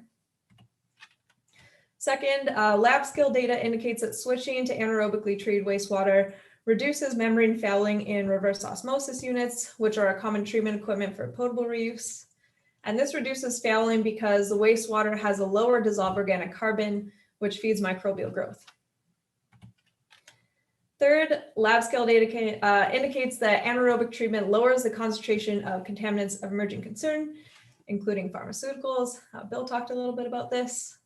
And then finally, there are cost savings associated with the energy savings, reduced biosolids, lower plant footprint, reductions in membrane fouling, and the reduced burden on the treatment system to remove contaminants of emerging concern. So this research will involve a pilot project at Silicon Valley Clean Water in Redwood City, California. So that big tower is the staged anaerobic fluidized membrane bioreactor, or the SAFE MBR, which Bill mentioned. And this anaerobically treats the wastewater from the plant. We're currently in the process of setting up reuse treatment equipment on site so that we can use the anaerobically treated wastewater in our reuse treatment train. So this project is funded by the US Bureau of Reclamation, California Energy Commission, Silicon Valley Clean Water, and several industrial sponsors. So I'm going to give you a quick overview of what sort of equipment we'll be using. Basically, we have two different treatment trains. One is for non-potable reuse and the other is for potable reuse. So this is an overview of our non-potable reuse train. So first, we'll increase the pH and then dose hydrogen peroxide to oxidize sulfide. Sulfide is produced in anaerobic treatment, and it's an odorous compound that smells like rotten eggs, and it's also very corrosive, so it's really important that we get rid of sulfide. This is probably the biggest challenge of anaerobic treatment. Then we would use UV light to provide disinfection, and finally we would dose chlorine to provide a residual in the distribution system to minimize microbial growth. This is an overview of our potable reuse train. So similar to non-potable reuse, we would dose hydrogen peroxide to oxidize sulfide. We would then send the water through reverse osmosis and a UV peroxide advanced oxidation process to remove contaminants of emerging concern and also to provide disinfection. And finally, we would add chlorine at the end. So the objectives of the project are to investigate 4 main challenges associated with linking anaerobic treatment to water reuse. So first, we'll evaluate the use of hydrogen peroxide to oxidize sulfides. As I mentioned before, we really need to remove this compound. So I wanted to show you some preliminary lab scale data that Alex, another student in our lab, came up with. So the reaction of sulfide oxidation by peroxide is dependent on pH. And this is because the speciation of sulfide changes at different pHs. Below pH of 7.2, sulfide is in the form of hydrogen sulfide, and this reaction forms elemental sulfur. This reaction is not ideal for our application because elemental sulfur would clog our membranes. Therefore, we want our pH to be above a 7.2, where sulfide is in the form of bisulfide and forms sulfate. So this graph here shows the reduction of sulfide by hydrogen peroxide over time. And we got a removal of greater than 80% within 30 minutes when the pH is greater than 7.2. Below a pH of 7.2, which is the yellow marker shown, the reaction is much slower, so you don't get as good removal in the time frame shown. This really underscores the importance of adjusting the pH upstream of dosing hydrogen peroxide to get maximum removal efficiency of sulfide. Alex also identified that the optimal conditions for oxidizing sulfide is at a 6:1 molar ratio of hydrogen peroxide to sulfide, and also a pH of 8. So these conditions minimize reagent costs and maximize UV disinfection because there are the least amount of compounds that shield UV light at 254 nanometers, which is the typical disinfection wavelength. So back to the project tasks. Second, we want to demonstrate that our effluent meets different goals outlined in the US EPA's guidelines for water reuse document. So things like TSS, turbidity, and disinfection. We'd want to evaluate reverse osmosis performance with anaerobic effluents, specifically looking at the fouling. And then last, we want to validate contaminant removal and pathogen control through the reverse osmosis and advanced oxidation units. We also need to do a little bit more research into what types of disinfection byproducts we would see in the anaerobic effluent. So this project starts in March 2021, and it's expected to take 2.5 years to complete. So some conclusions that I hope you got from this presentation. First, energy reduction is a big priority for wastewater treatment plants. Second, anaerobic treatment can increase energy sustainability at these plants. Third, it's critical to link anaerobic treatment to water reuse. And that's to demonstrate that municipalities don't have to give up on water reuse opportunities to implement anaerobic treatment. And last, Stanford is demonstrating this link with a pilot project in Redwood City, California. So thank you very much, and I'd be happy to take some questions.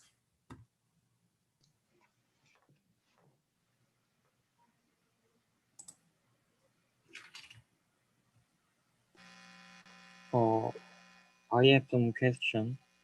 Yeah, hi. Hello, I'm student in Korea University, and thank you for your great presentation. Yes. Awesome.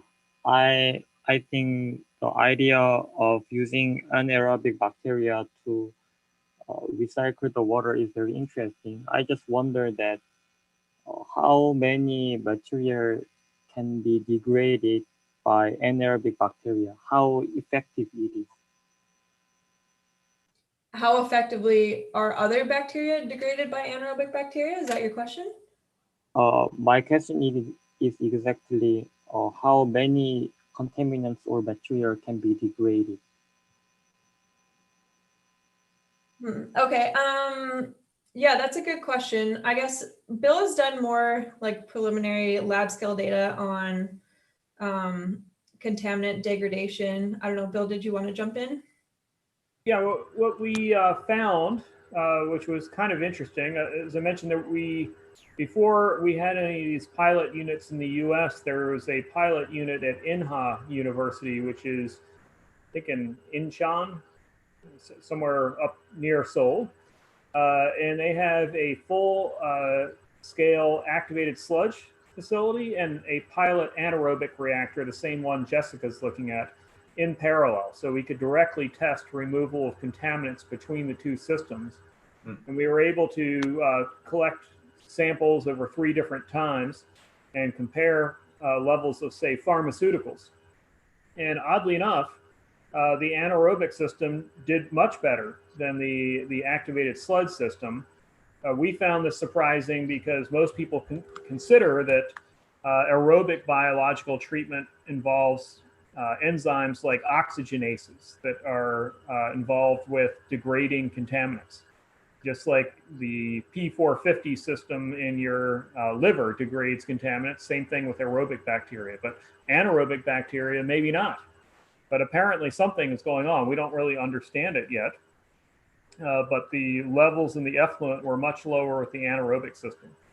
One other thing we noticed was that the dissolved organic carbon level was also lower in the anaerobic effluent, and that leads to lower levels of disinfection byproducts formed. So in two senses, it was better, but we don't really understand why or any of the mechanisms yet. Thank you. Do you hear me? Okay. Yes. Can I ask you a question? There is a simple one that you said we have to increase the pH for the efficiency of the anaerobic process. And what you use for the pH increase? And is there any possibility to remain that matter and effect to quality of the treated water? Sorry, so your question is just about the pH adjustment? Yeah. Yeah, so we do that on the water reuse side, and that's to get better removal of our sulfides by hydroxide. So I believe we would be doing this with sodium hydroxide to increase the pH. Mm-hmm. And sorry, what was the second part of your question? Is there any possibility to the sulfide you said there is remain that water and effect to the quality? Right. So just to clarify that you're asking if there's a possibility that sulfide would remain in our water and affect the quality of the water. Yeah, so I guess we'll know more in our pilot project. I guess we're going to be trying to optimize and get as much sulfide removal as possible. The lab scale data indicates about 80% sulfide removal with hydrogen peroxide. So I guess there would be some sulfide remaining. I guess, Bill, I don't know, do you have anything else to add to that?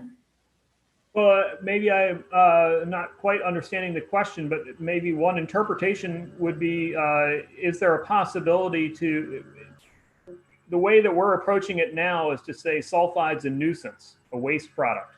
So how do we degrade it? And that means putting in chemicals like peroxide and pH adjustment chemicals to kill it, essentially. Is there a way we can reclaim it as a resource? And that's one of the things Jessica might be doing on the lab scale, is to say, can we extract the sulfide and turn it into a useful product? So in our oxidation system, to efficiently kill the chemical, we need high pH and oxidize it all the way to sulfate. So as you may have recalled from her equations, it requires 4 times more peroxide to convert sulfide to sulfate than to elemental sulfur. But maybe we could, but the reason we do that is the oxidation's fast and elemental sulfur would clog up the membrane. But maybe instead we could take out the sulfide beforehand and then treat that side stream to convert it to elemental sulfur and sell it to somebody. So we'll have to see if that's feasible or and economic versus just destroying it. But to get the pilot system to work, we're going with the destruction technology right now because at least the lab scale results indicates that it will work. We don't know if the extraction and reclamation of sulfur will work. Okay, thank you. I have a question. Yeah. Yeah, go ahead. Actually, how is the cost effectiveness of this anaerobic treatment method compared to other traditional wastewater treatment methods? And what are the main challenges for using it, especially in developing countries?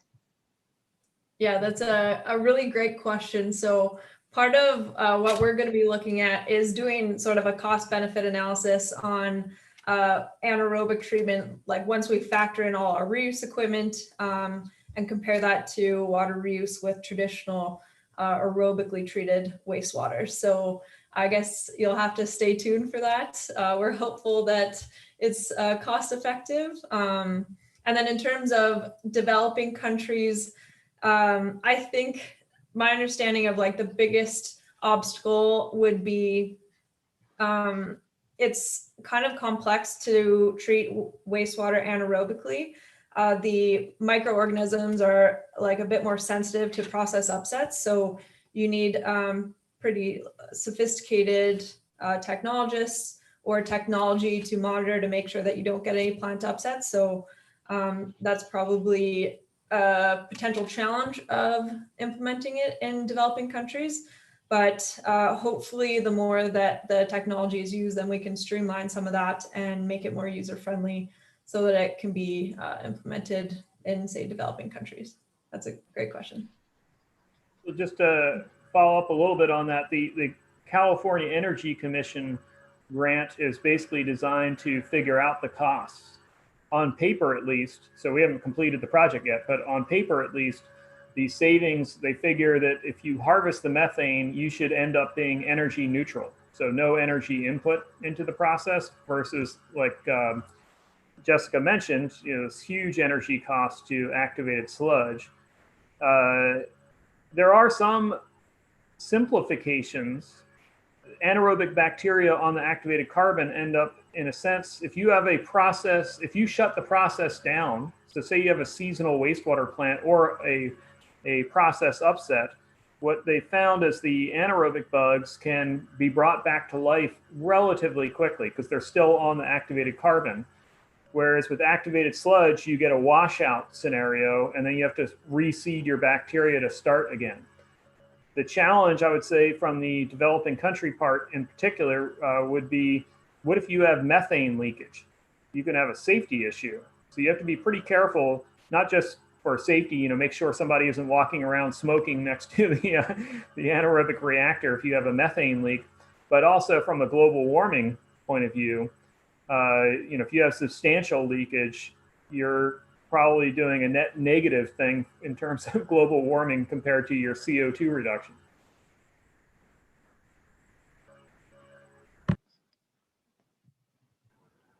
Shall we move to the next presentation? The professor. Yeah, so thank you, Yura. We could move to introduce the next presentation. Actually, for the next presenter is one of my graduate student, Kumuduni. Just for your information, actually, she's not working on wastewater treatment or water reuse, but we try to look at for the linking in between our topic and wastewater and water reuse and recycling. So we are trying to looking at the literature related with biochar, that how it can be used for drinking water treatment. So it is very initial stage presentation, but I was just motivating her to make a presentation. But we will continue this topic and try to make strong linkage together with Bill's group, as well as the water and wastewater treatment group at National Taiwan University and other university at the APRU. So if you have any question or comment, please let us know. Kumu, can you make presentation just for 10 to 15 minutes? Yeah, thank you.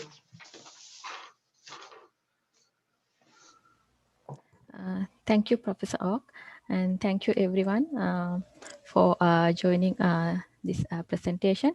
So today in my presentation, I am going to talk about the occurrence of contaminants in drinking water sources and the potential of biochar for water quality improvement. I'm a PhD student at Korea University, and Professor Young-Sik Ok is my supervisor. So the global demand for safe drinking water is becoming increasingly important, especially due to the growing world population and industrial activities cause rapid contamination of drinking water sources with various organic, inorganic, and microbial contaminants. So the occurrence of these contaminants may cause various negative impacts on human and animal health. For example, arsenic poisoning in Bangladesh is one of the recent issues we observed in the recent history. So World Health Organization reported that 2.1 billion people, that is almost about 30% of the global population, do not have the access to safely managed drinking water. So clean water and sanitization is one of the sustainable development goals that is expected to be achieved in 2013. So although there are no direct connections among the other sustainable development goals and clean water and sanitization, there are many indirect relationships among them. So in fact, as researchers, we must develop some sophisticated strategies with high standards for provision of the clean water for all the nations. So there are conventional and advanced water treatment techniques in the world, but there are some drawbacks and limitations of these techniques, and some techniques are not evenly distributed in the world. So for example, some currently available techniques have some drawbacks. For example, they are expensive to purchase as well as install, and also for maintenance. And also some water treatment techniques may produce some byproducts that are environmentally not friendly. So we need to implement some new purification methods with environmentally friendly materials, as well as with cost-effective material. So biochar can be one of the options, and it is a promising material that can be used in environmental remediation applications.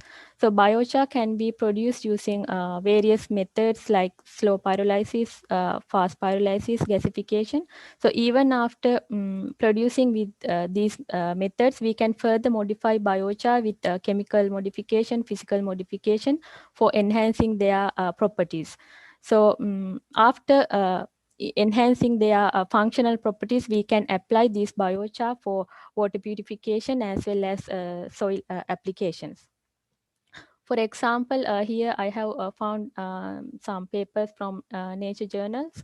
So biochar can be applied to soil for increasing the soil carbon. So soil carbon sequestration can be increased using a biochar. And also biochar has some very good fertility, very high amount of nutrients, so that we can improve the soil quality, soil fertility by applying biochar into soil. Other than that, biochar has very good capacity to absorb some gases, for example, carbon dioxide. So therefore, this material can be used to reduce the climate change mitigations. So based on this literature data, we try to study the different contaminants occurred in drinking water sources and their health risk to human as well as animal. And also we tried to do a performance evaluation of conventional and advanced water treatment techniques. And then we tried to evaluate how we can use biochar as an alternative for water purification and their possible mechanisms. And also we did assessment on the scalability of biochar-based treatment technologies for water purification. So let's look at what are the contaminants that can be occurred in drinking water sources and how they can affect the water quality. In general, microbial contaminants, trace elements, and persistent organic pollutants are the commonly occurred contaminants in untreated as well as sometimes in treated water. So disinfect byproducts, pharmaceuticals and personal care products, as well as pesticides and herbicides are commonly occurred organic contaminants in water sources. Other than that, trace elements such as cadmium, lead, chromium, nickel, and mercury are commonly available, especially in industrial development areas due to the unregulated release of factory waste into water streams. So in this table, I want you to show some examples of from different countries and how trace elements can occur in drinking water sources. So here we found that countries like China, Bangladesh, Pakistan, and India showed a high concentration of trace elements in drinking water sources, and some of the concentrations were exceeded the US EPA standards. And this table, I have listed some of the environmental and human health concerns occurred due to the occurrence of various contaminants in drinking water sources. As short-term impacts, negative impacts on human and animal health. So diarrhea, cholera, cramps, and headaches can be seen, observed. And also as long-term impact, skin damages and also damages to central nervous system, as well as the cancer can be observed among human as well as in animal. So let's look at the performance or evaluation of water treatment techniques and their limitations. So there are many advanced and conventional water treatment methods like coagulation, flocculation, filtration, chlorination, as well as advanced oxidation processes. So here, so you can see the removal performance as a percentage of different water treatment techniques. So we observed that some techniques showed higher removal efficiencies, but some selected contaminants were not effectively removed using these high advanced techniques. And in this table, you can see some other organic and organic and inorganic contaminants and their removal efficiencies. We observed advanced oxidation process showed high removal efficiencies, but some of the other techniques did not show high efficiencies for some selected contaminants. And this figure, I have listed the limitations of conventional and advanced water treatment techniques, specifically the specific limitations for each technique. So for example, if you look at the coagulation and flocculation process, residual coagulant can be occur in finished water, and also the filtration process, it can take long time for the operational process. And also, for example, chlorination process can produce byproducts such as trihalomethane. So these are very toxic compounds to human as well as animal. And also some techniques require some specific pH conditions, as Jessica mentioned. Some technique needs specific condition to remove the contaminants from water. So therefore, we need to look at some alternatives, some modified techniques to overcome these limitations. So we suggest biochar. So it can be an alternative for overcoming these issues for improving the water quality. So in recent years, biochar have been used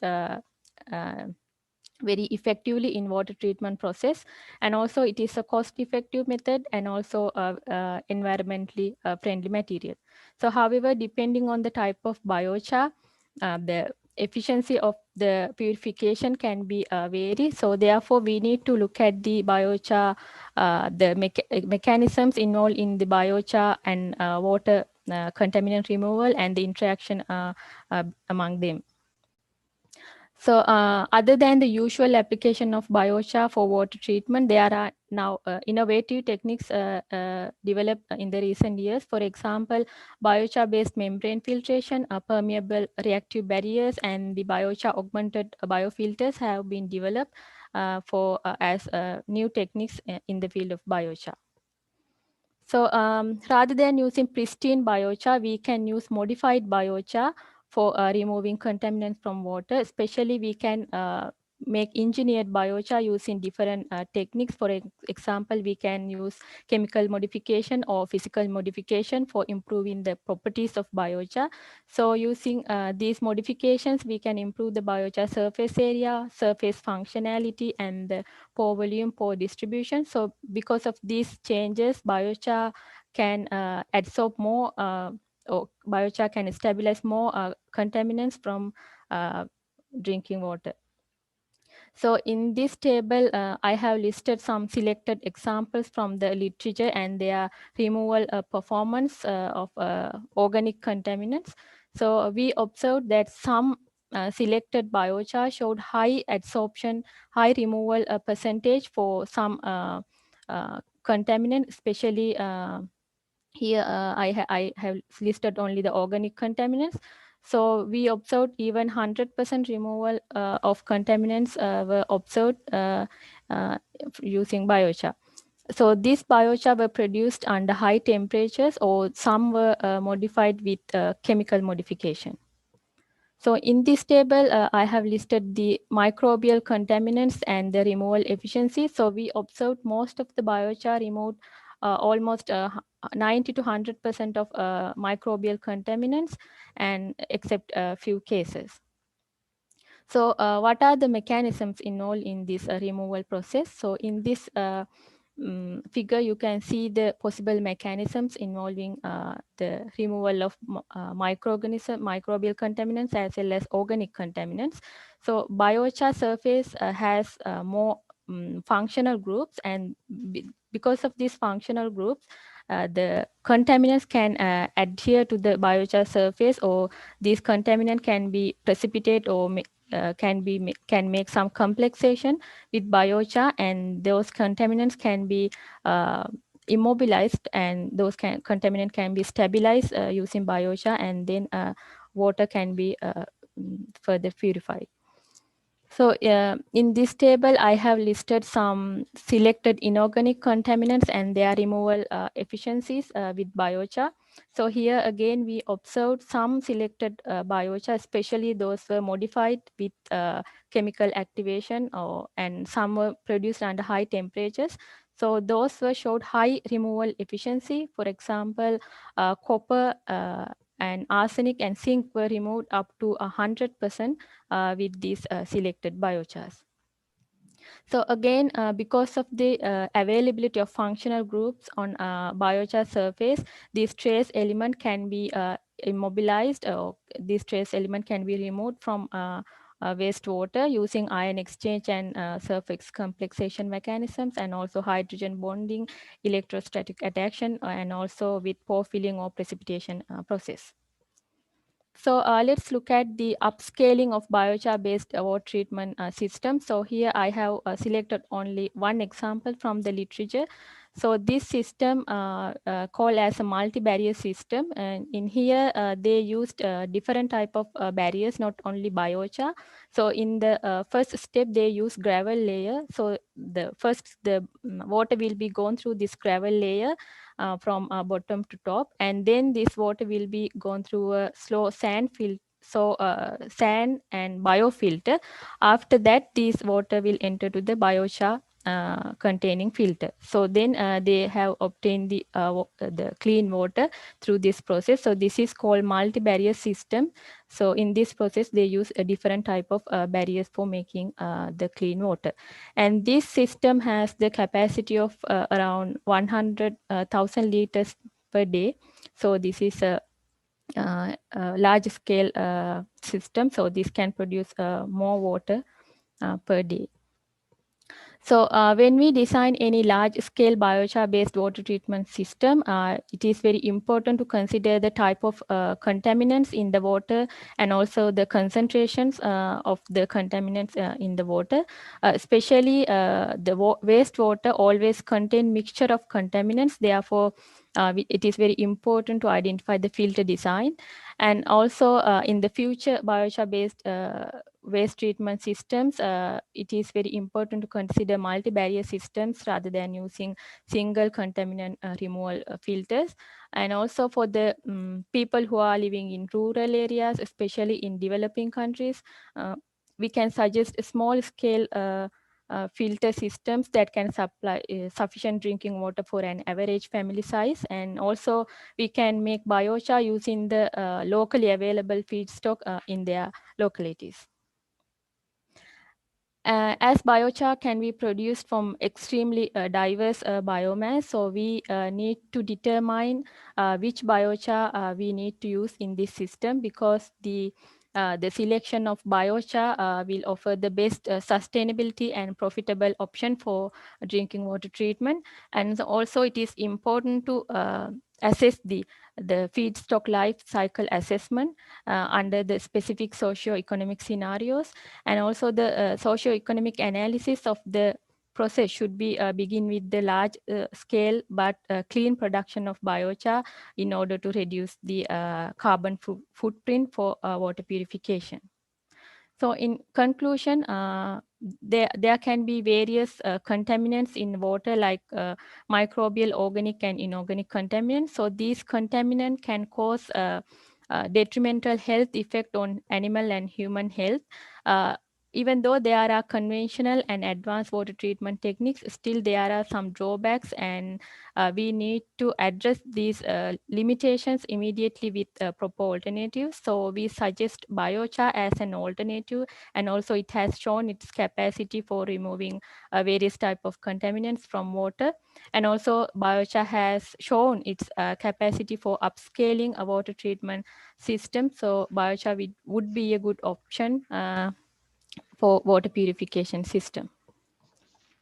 Yes, that's the end of my presentation. Thank you very much for listening. And if you have any question, I would like to take any question. Thank you.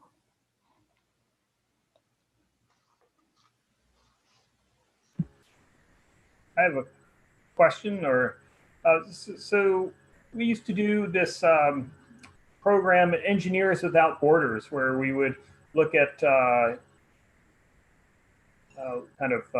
village scale treatment systems. And one of the challenges we found is you can have a treatment system that works almost like with the FORO system. It'll remove pathogens, but the recontamination of the supply after it's treated becomes a big challenge. So I was thinking, even I like the design of that last picture you had of the cooler with the little tap on it. That sort of minimizes it. At least it's not an open vat that people are dipping cups into or something of that nature. But have you considered putting in something like a disinfectant at the end just to maintain or prevent the regrowth of pathogens?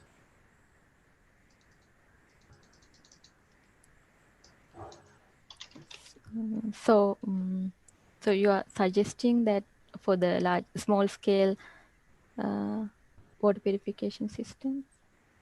Yeah, so you can have the biochar, which can help take out pathogens and chemical contaminants, but between that step and somebody's mouth, there's the danger that it gets recontaminated.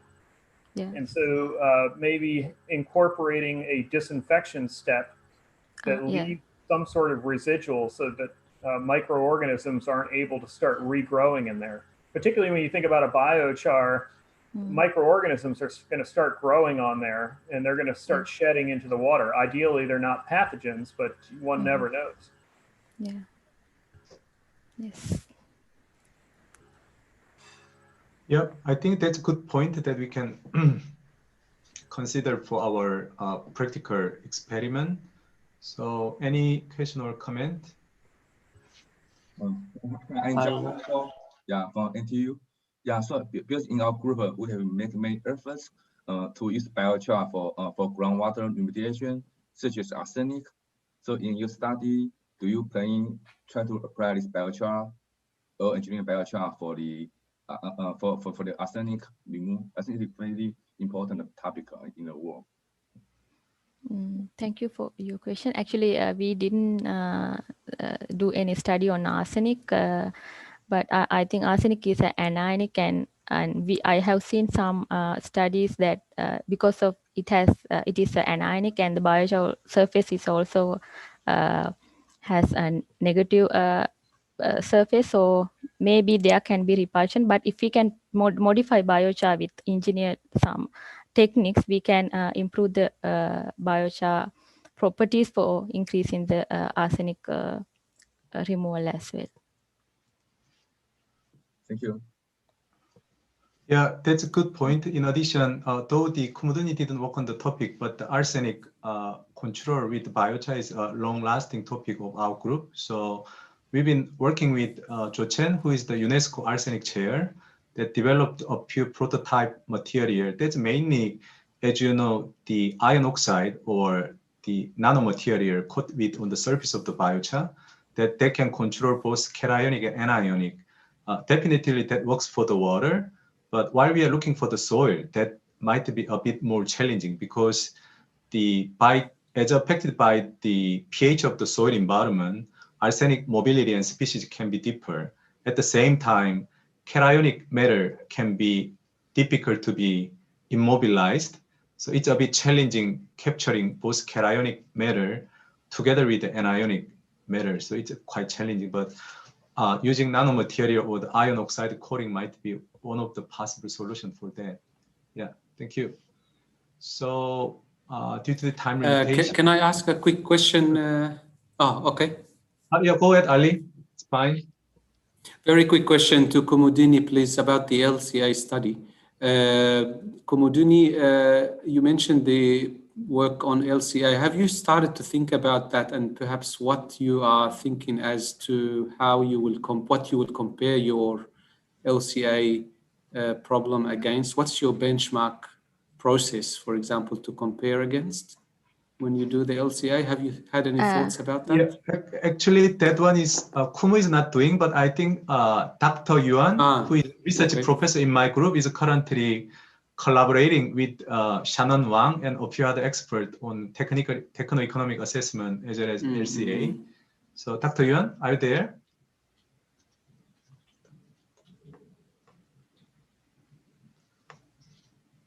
Yeah, Professor. Yeah, could you give some general answer or the activity for the plan that Ali just mentioned? Yeah. Yeah, sure. For the in my opinion, actually, for performing the LCA, we based on the different system boundary, we can get the different the analysis data. So,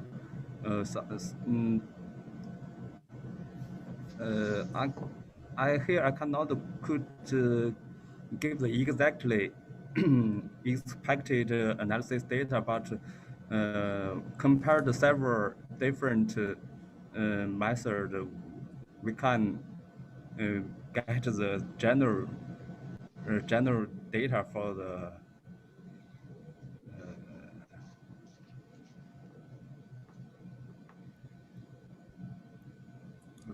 the practical application guidelines. Yeah.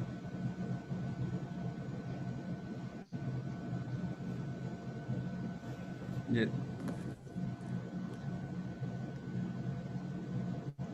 Okay, thank you. That's okay. I could write the question in the chat. Maybe it's easier that way. Sure.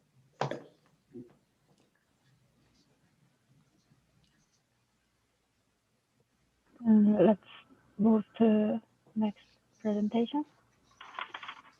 Who is Stephanie Lowe from the group, Professor William Mitchell's group. And yeah, please start your presentation. All right. By the way, sorry for disturbing. Actually, the Stephanie is not a student. As far as I know, she graduated at Johns Hopkins, right? Yeah, No, that's okay. I blend in with the students. It's fine. Yeah.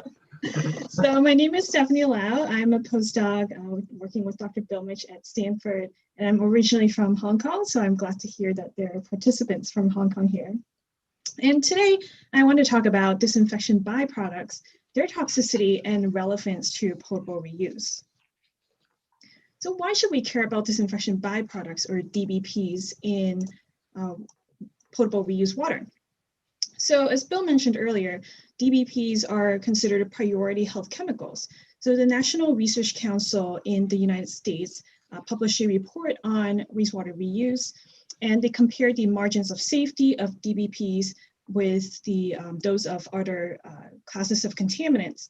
And as Bill mentioned, the DBPs have much lower margins of safety, as you can see highlighted in yellow here, than the other pharmaceuticals and personal care products that were examined. So DBPs are of great public health concerns. And also, unlike other classes of contaminants, DBPs are actually regulated in potable reused water. And lastly, DBPs are poorly removed in potable reuse train. So the standard potable reuse treatment train in California and Singapore, Australia, involve RO and AOP.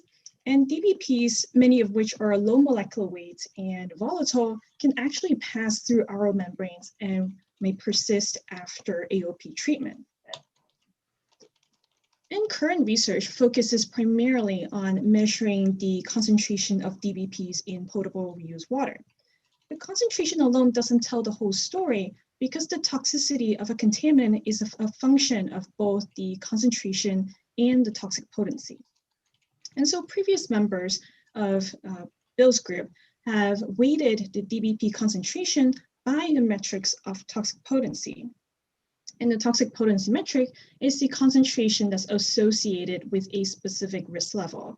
And in this case, they use a common risk level, a 50% increase in risk, or an LC50 value that's taken from the literature.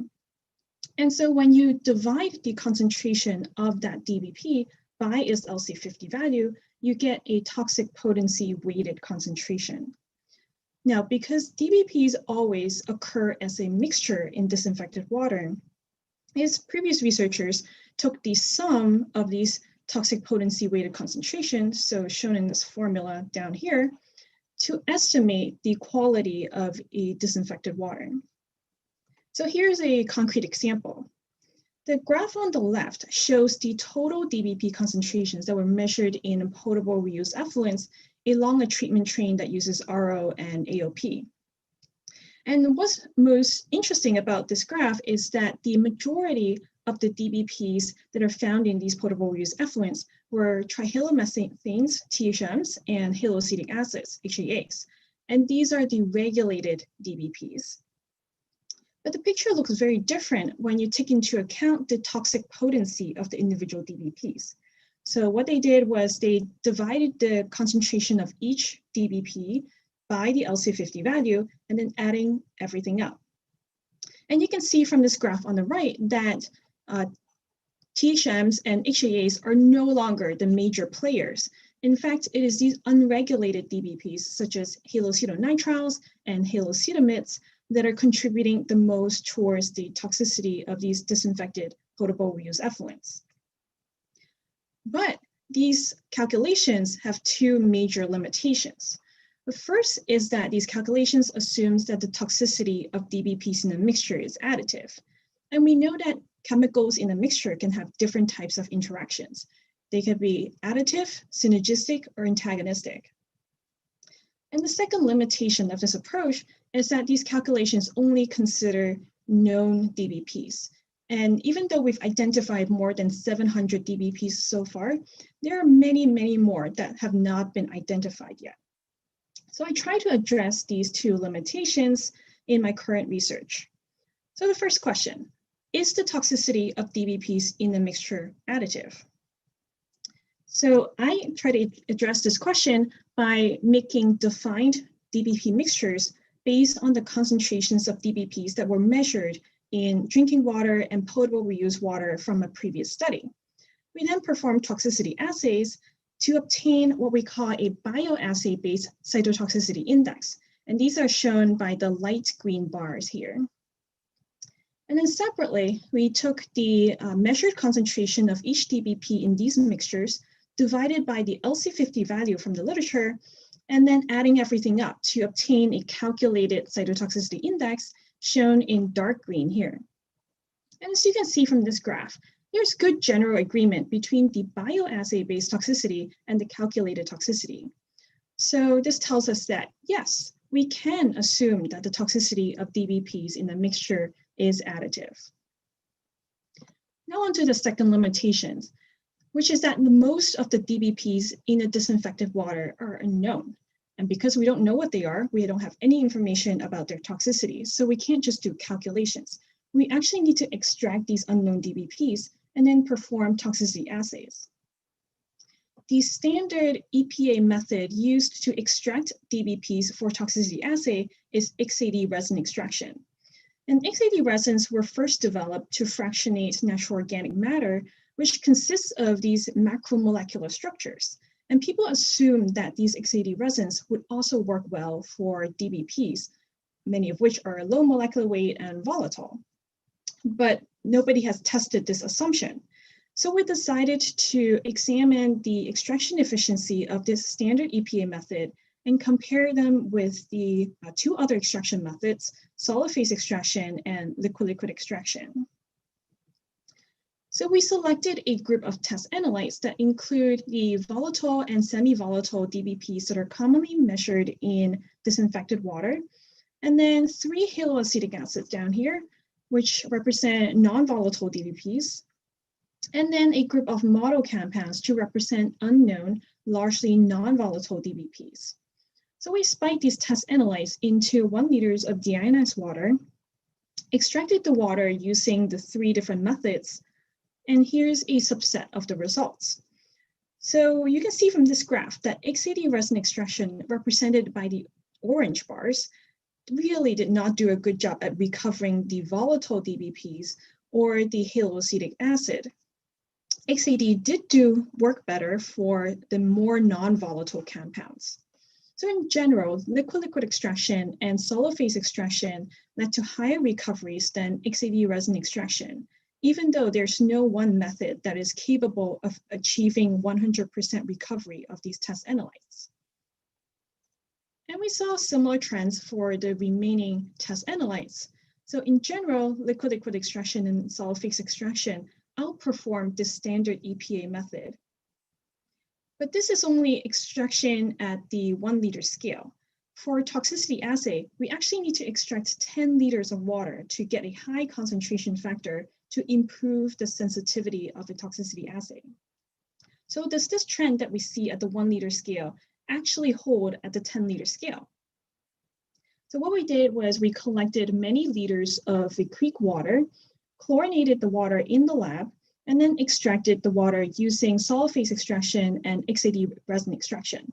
We decided to abandon liquid-liquid extraction here because doing that at the 10 liter scale is very inefficient.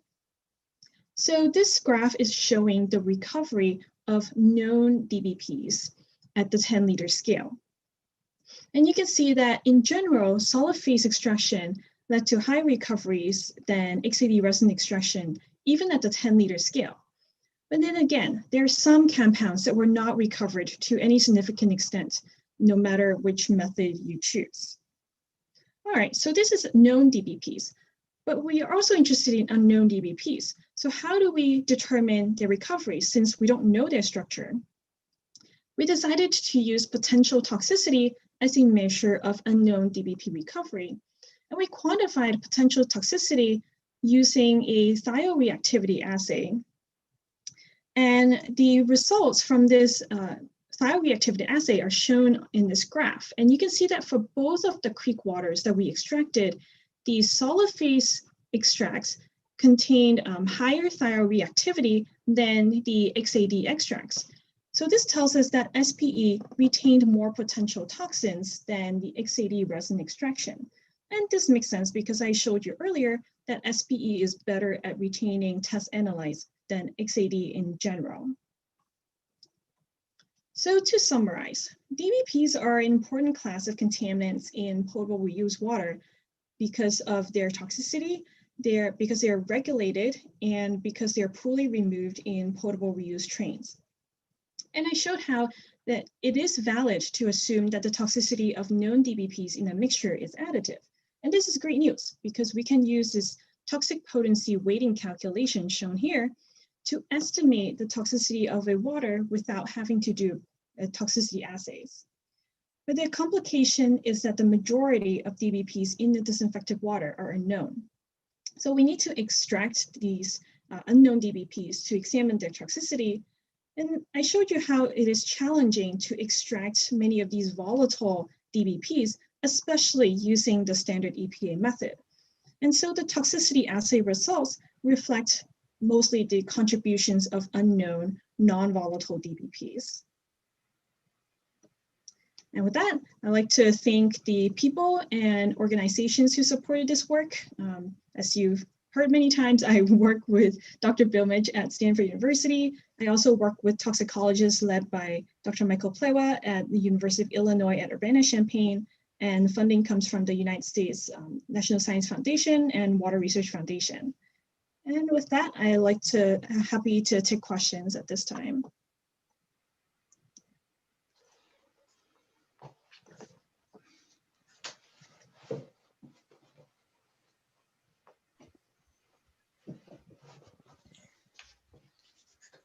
Thank you for the presentation. I'm Andrea Viviana Balbuena. I'm studying at Korea University now.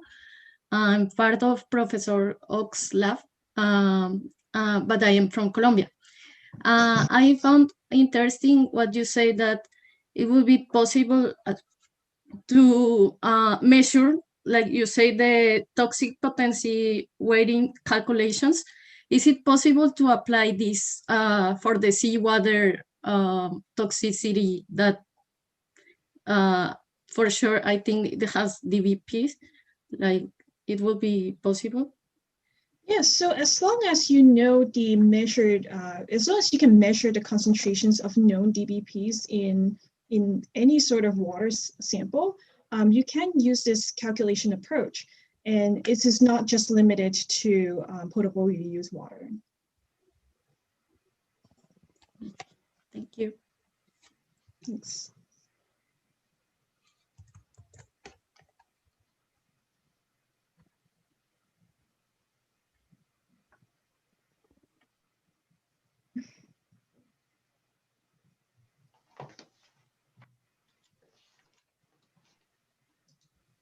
So any more questions? Then I think we can have more discussion for the next panel discussion if you have any comment to give, because I'm afraid, yes, we already passed the time expected. So shall we move on to the next live Q&A and panel discussion? Yeah, thank you, Yura. Actually, we will continue for this workshop from January through February, and then from the March, actually, we have a global, the speakers comes from various countries involved in APRU program. So the time is already over actually, and we have some students also attending from other countries. The time look like 3 a.m. or 2 a.m. something. Yes. So we may have limited time for just 10 minutes, and I'd like to invite Professor Ong, who is the program leader from UOB Malaysia, that he's currently also working as a professor in UOB University of Technology in Sydney, in Australia. I think he recently moved to there. So are you there? Dr. Ong? Yeah. So can you shortly introduce yourself to our student? Yeah, thank you. Yeah, hi. A very good morning to all of you. So I'm Ong. Currently, I'm in the University of Technology, Sydney, Australia. So hope all of you are doing well. So first of all, I would like to thank Professor Oak for organizing and inviting us for this event and conference. So together we can share the knowledge in our common area. So this series of the event are very useful and beneficial for all of us. So my research area is under general umbrella of the waste management and renewable energies. So my team is transform the biomass-based agricultural waste or other type of waste into some useful alternative fuel or alternative energy, as well as some biochar as a biofertilizer or bioabsorbent. So this platform is serve as very good opportunities for us to exchange the idea. Really thank you, Professor Oaks. So hope able to see you all in person very soon. So stay safe and stay healthy. Thank you. Thank you. So now we have just several minutes remain. I'd like to use this opportunity to invite Pabani, who is doing PhD program at the Korea University APRU Sustainable Waste Management. She is currently staying in German. She's been very recently moved to German for training during this COVID era. I just wonder whether she can share her experience there just for 1 or 2 minutes. Pabani, are you still there? Yes, Professor. Okay. Yeah. What time is it? Sorry, Professor. What time is it? It's 3:15. Okay, sorry about that. So can you share your activity with us? Yeah, sure. Hello, everyone. I'm Pavani Disanayake, PhD student of Professor Oak at Korea University, and at present I am working at University of Wuppertal in Germany with Professor Rinklebe as a training under APRU Sustainable Waste Management Program. I'm mainly working on the project on mobility and phytoavailability of lead in solar cell waste contaminated soil under APRU Sustainable Waste Management Program. In this study, we are looking at how does this new waste, like broken solar cells, affect soil and water quality. This project is continued with the leadership with Professor Oak and in collaboration with many other leading scientists from every corners of the world, like Professor No, Jang-Hon No from Korea University, who made the most recent world record for the highest efficient perovskite solar cell, and Professor Binoy Saka from Lancaster University in UK, and Professor Daniel Alesi in University Alberta, and Professor Europe Rinklebe from University Wuppertal, and many other scientists. If I briefly introduce the project, actually, you know that in recent years, there is a growing interest in solar photovoltaic technology. And most exciting development of this solar technology is the emergence of metal halide perovskite as a new material with high efficiency and low cost. But the metals inside the solar cells can be exposed to the environment due to natural disasters like hurricanes or storms or landslides, and sometimes due to unplanned incidents like fires and with acid rain or even with the waste disposal. So this may lead to potential environmental risk with respect to contamination of soil and groundwater, and also plant uptake, and consequently resulting in health impacts to the human beings as well as to other living organisms. So my study would be the first study on assessing the lead dynamics and environmental impacts in solar cell waste contaminated soil. In Germany, I am mainly studying on the impact of dynamic redox conditions on mobilization of lead in solar cell waste contaminated soil by using automated biogeochemical microcosm. And also I'm trying to evaluate the effect of biochar amendment on redox-induced phytoavailability and potential mobilization of lead in solar cell waste contaminated soil. Yeah, thank you. Thank you. So just wonder, are there any other student or volunteer who want to share their experience during this era? We may invite just a few and finish this first meeting for today. Hello. I want to briefly introduce, and I also have a short question for Professor Mitch. So may I do this right now? Okay. Okay. Hi, I'm Chien Ri. I am an undergraduate research student at Professor Oak's lab. I've been starting working very recently, and I'm getting involved in various researches, kind of joined it with APRU. And among those various projects, like I am especially gaining interest in those like related to plastics, and therefore I am currently working on a project with Kumo, who has presented a few minutes ago regarding the influence of microplastics on soil and how the application of biochar may affect soil with microplastics as well. So while microplastics in marine environments have been researched very thoroughly, the influence on terrestrial environments, as far as I know, has not been that very thoroughly researched. So we are right now examining the basic properties such as pH and EC, how it may change with the application of microplastics. So actually, this is what I'm working on, and like while listening to Professor Mitch's presentation, I kind of had a question related to microplastics because as far, right, like I mentioned just a moment ago, as far as I know, microplastics are also very sadly abundant in wastewater too, due to like all kinds of microbeads and etc. So I was kind of curious how the systems you have mentioned, such as like the FORO system or microbial treatments, may remove the microplastics from wastewater or maybe have a certain influence on it. Well, that's a good question. Presumably, well, take a step back. The challenge is people don't typically or yet have the analytical techniques, or at least around here, maybe Professor Oak and other people do, to actually pick out the bits of plastic that would be in a wastewater effluent to know how much of a loading it is.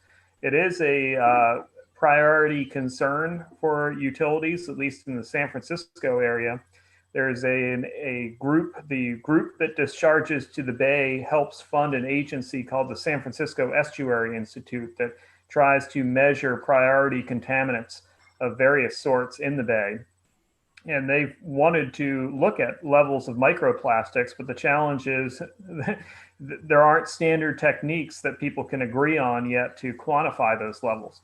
So in a conventional wastewater effluent, they suspect that there are microplastics headed out to the bay, but they don't know how much of a challenge it is. There was a brief or limited study, and one of the interesting things they found in the bay, or they think they found, was that something like half of the nanoparticles in the bay were associated with tire crumble, essentially.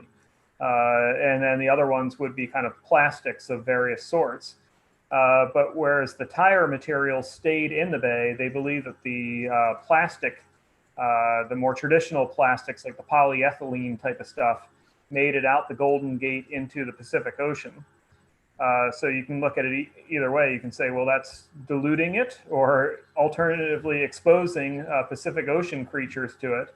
Whereas the tire material, tires are made out of a lot of toxic stuff, and presumably it's accumulating in the bay sediments where a lot of creatures are born and grow up. So is that a concern? Nobody really knows yet. For a potable reuse train, though, you take that conventional effluent that would have gone to the ocean and run it through an RO membrane. Just like viruses, one would assume that it is effectively screened out by the RO membrane, 6 log or more removal. But then the challenge is, where does it end up? Probably a lot of the other issue with the wastewater plant is presumably a lot of it ends up in the biosolids. And those are then in California land applied as fertilizer in places like the Central Valley. So that's, along with a lot of other contaminants, a concern for this biosolids application. You know, heavy metals, plastics, and a lot of our contaminants like to stick to the biosolids on the way through the wastewater treatment plant. So there's a need, you know, people, I got called from some of these utilities saying, do you know how to measure microplastics? We're interested in it. And I said, no, I don't, because, you know, we have particular types of analytical equipment, mass specs and those sorts of things that aren't amenable, as far as I know, to microplastic detection. So it takes a certain skill set, and currently in our area, we don't have that in the Bay Area. So there's certainly interest there. It's just we need people who know how to do it. Okay, thank you very much. Sure. Thank you, Ji-Yoon. As far as I know, in case of US, you talked about microbead. There is microbead Free Water Act. So use of scrubbing bead in US, cosmetics are strictly banned according to the federal level. In the same way, if you look for the Korean governmental law, Cosmetic Act recently prohibit using all the bead type in cosmetics. So that's the current law. And as far as I know, the additional regulation at the state level in the US is currently under established or underway. So there are a lot of more regulation will come for the next few years, as far as I know. Yeah, thank you.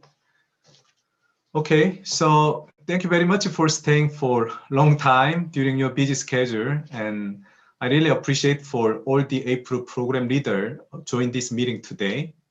And yeah, and I'm happy to see the student. Due to the limitation of the Zoom, we got a 40 student only allowed. So we have exactly 39 now, but there might be other student, especially Korea University student, observing through the YouTube channel. And we will have a bit more announcement and get still 40 students potentially can attend for the next webinar. So please contact our APRU Sustainable Waste Management Secretary through the APRU website. We will book your schedule to join the webinar for next time. And thank you, Lana, for your technical support. Hope to see you next time. And yeah, thank you again. Thank you for joining this meeting. And stay healthy, and I hope to see you in person, at least in October during the Nature Conference organized by our program. Thank you very much. Bye-bye.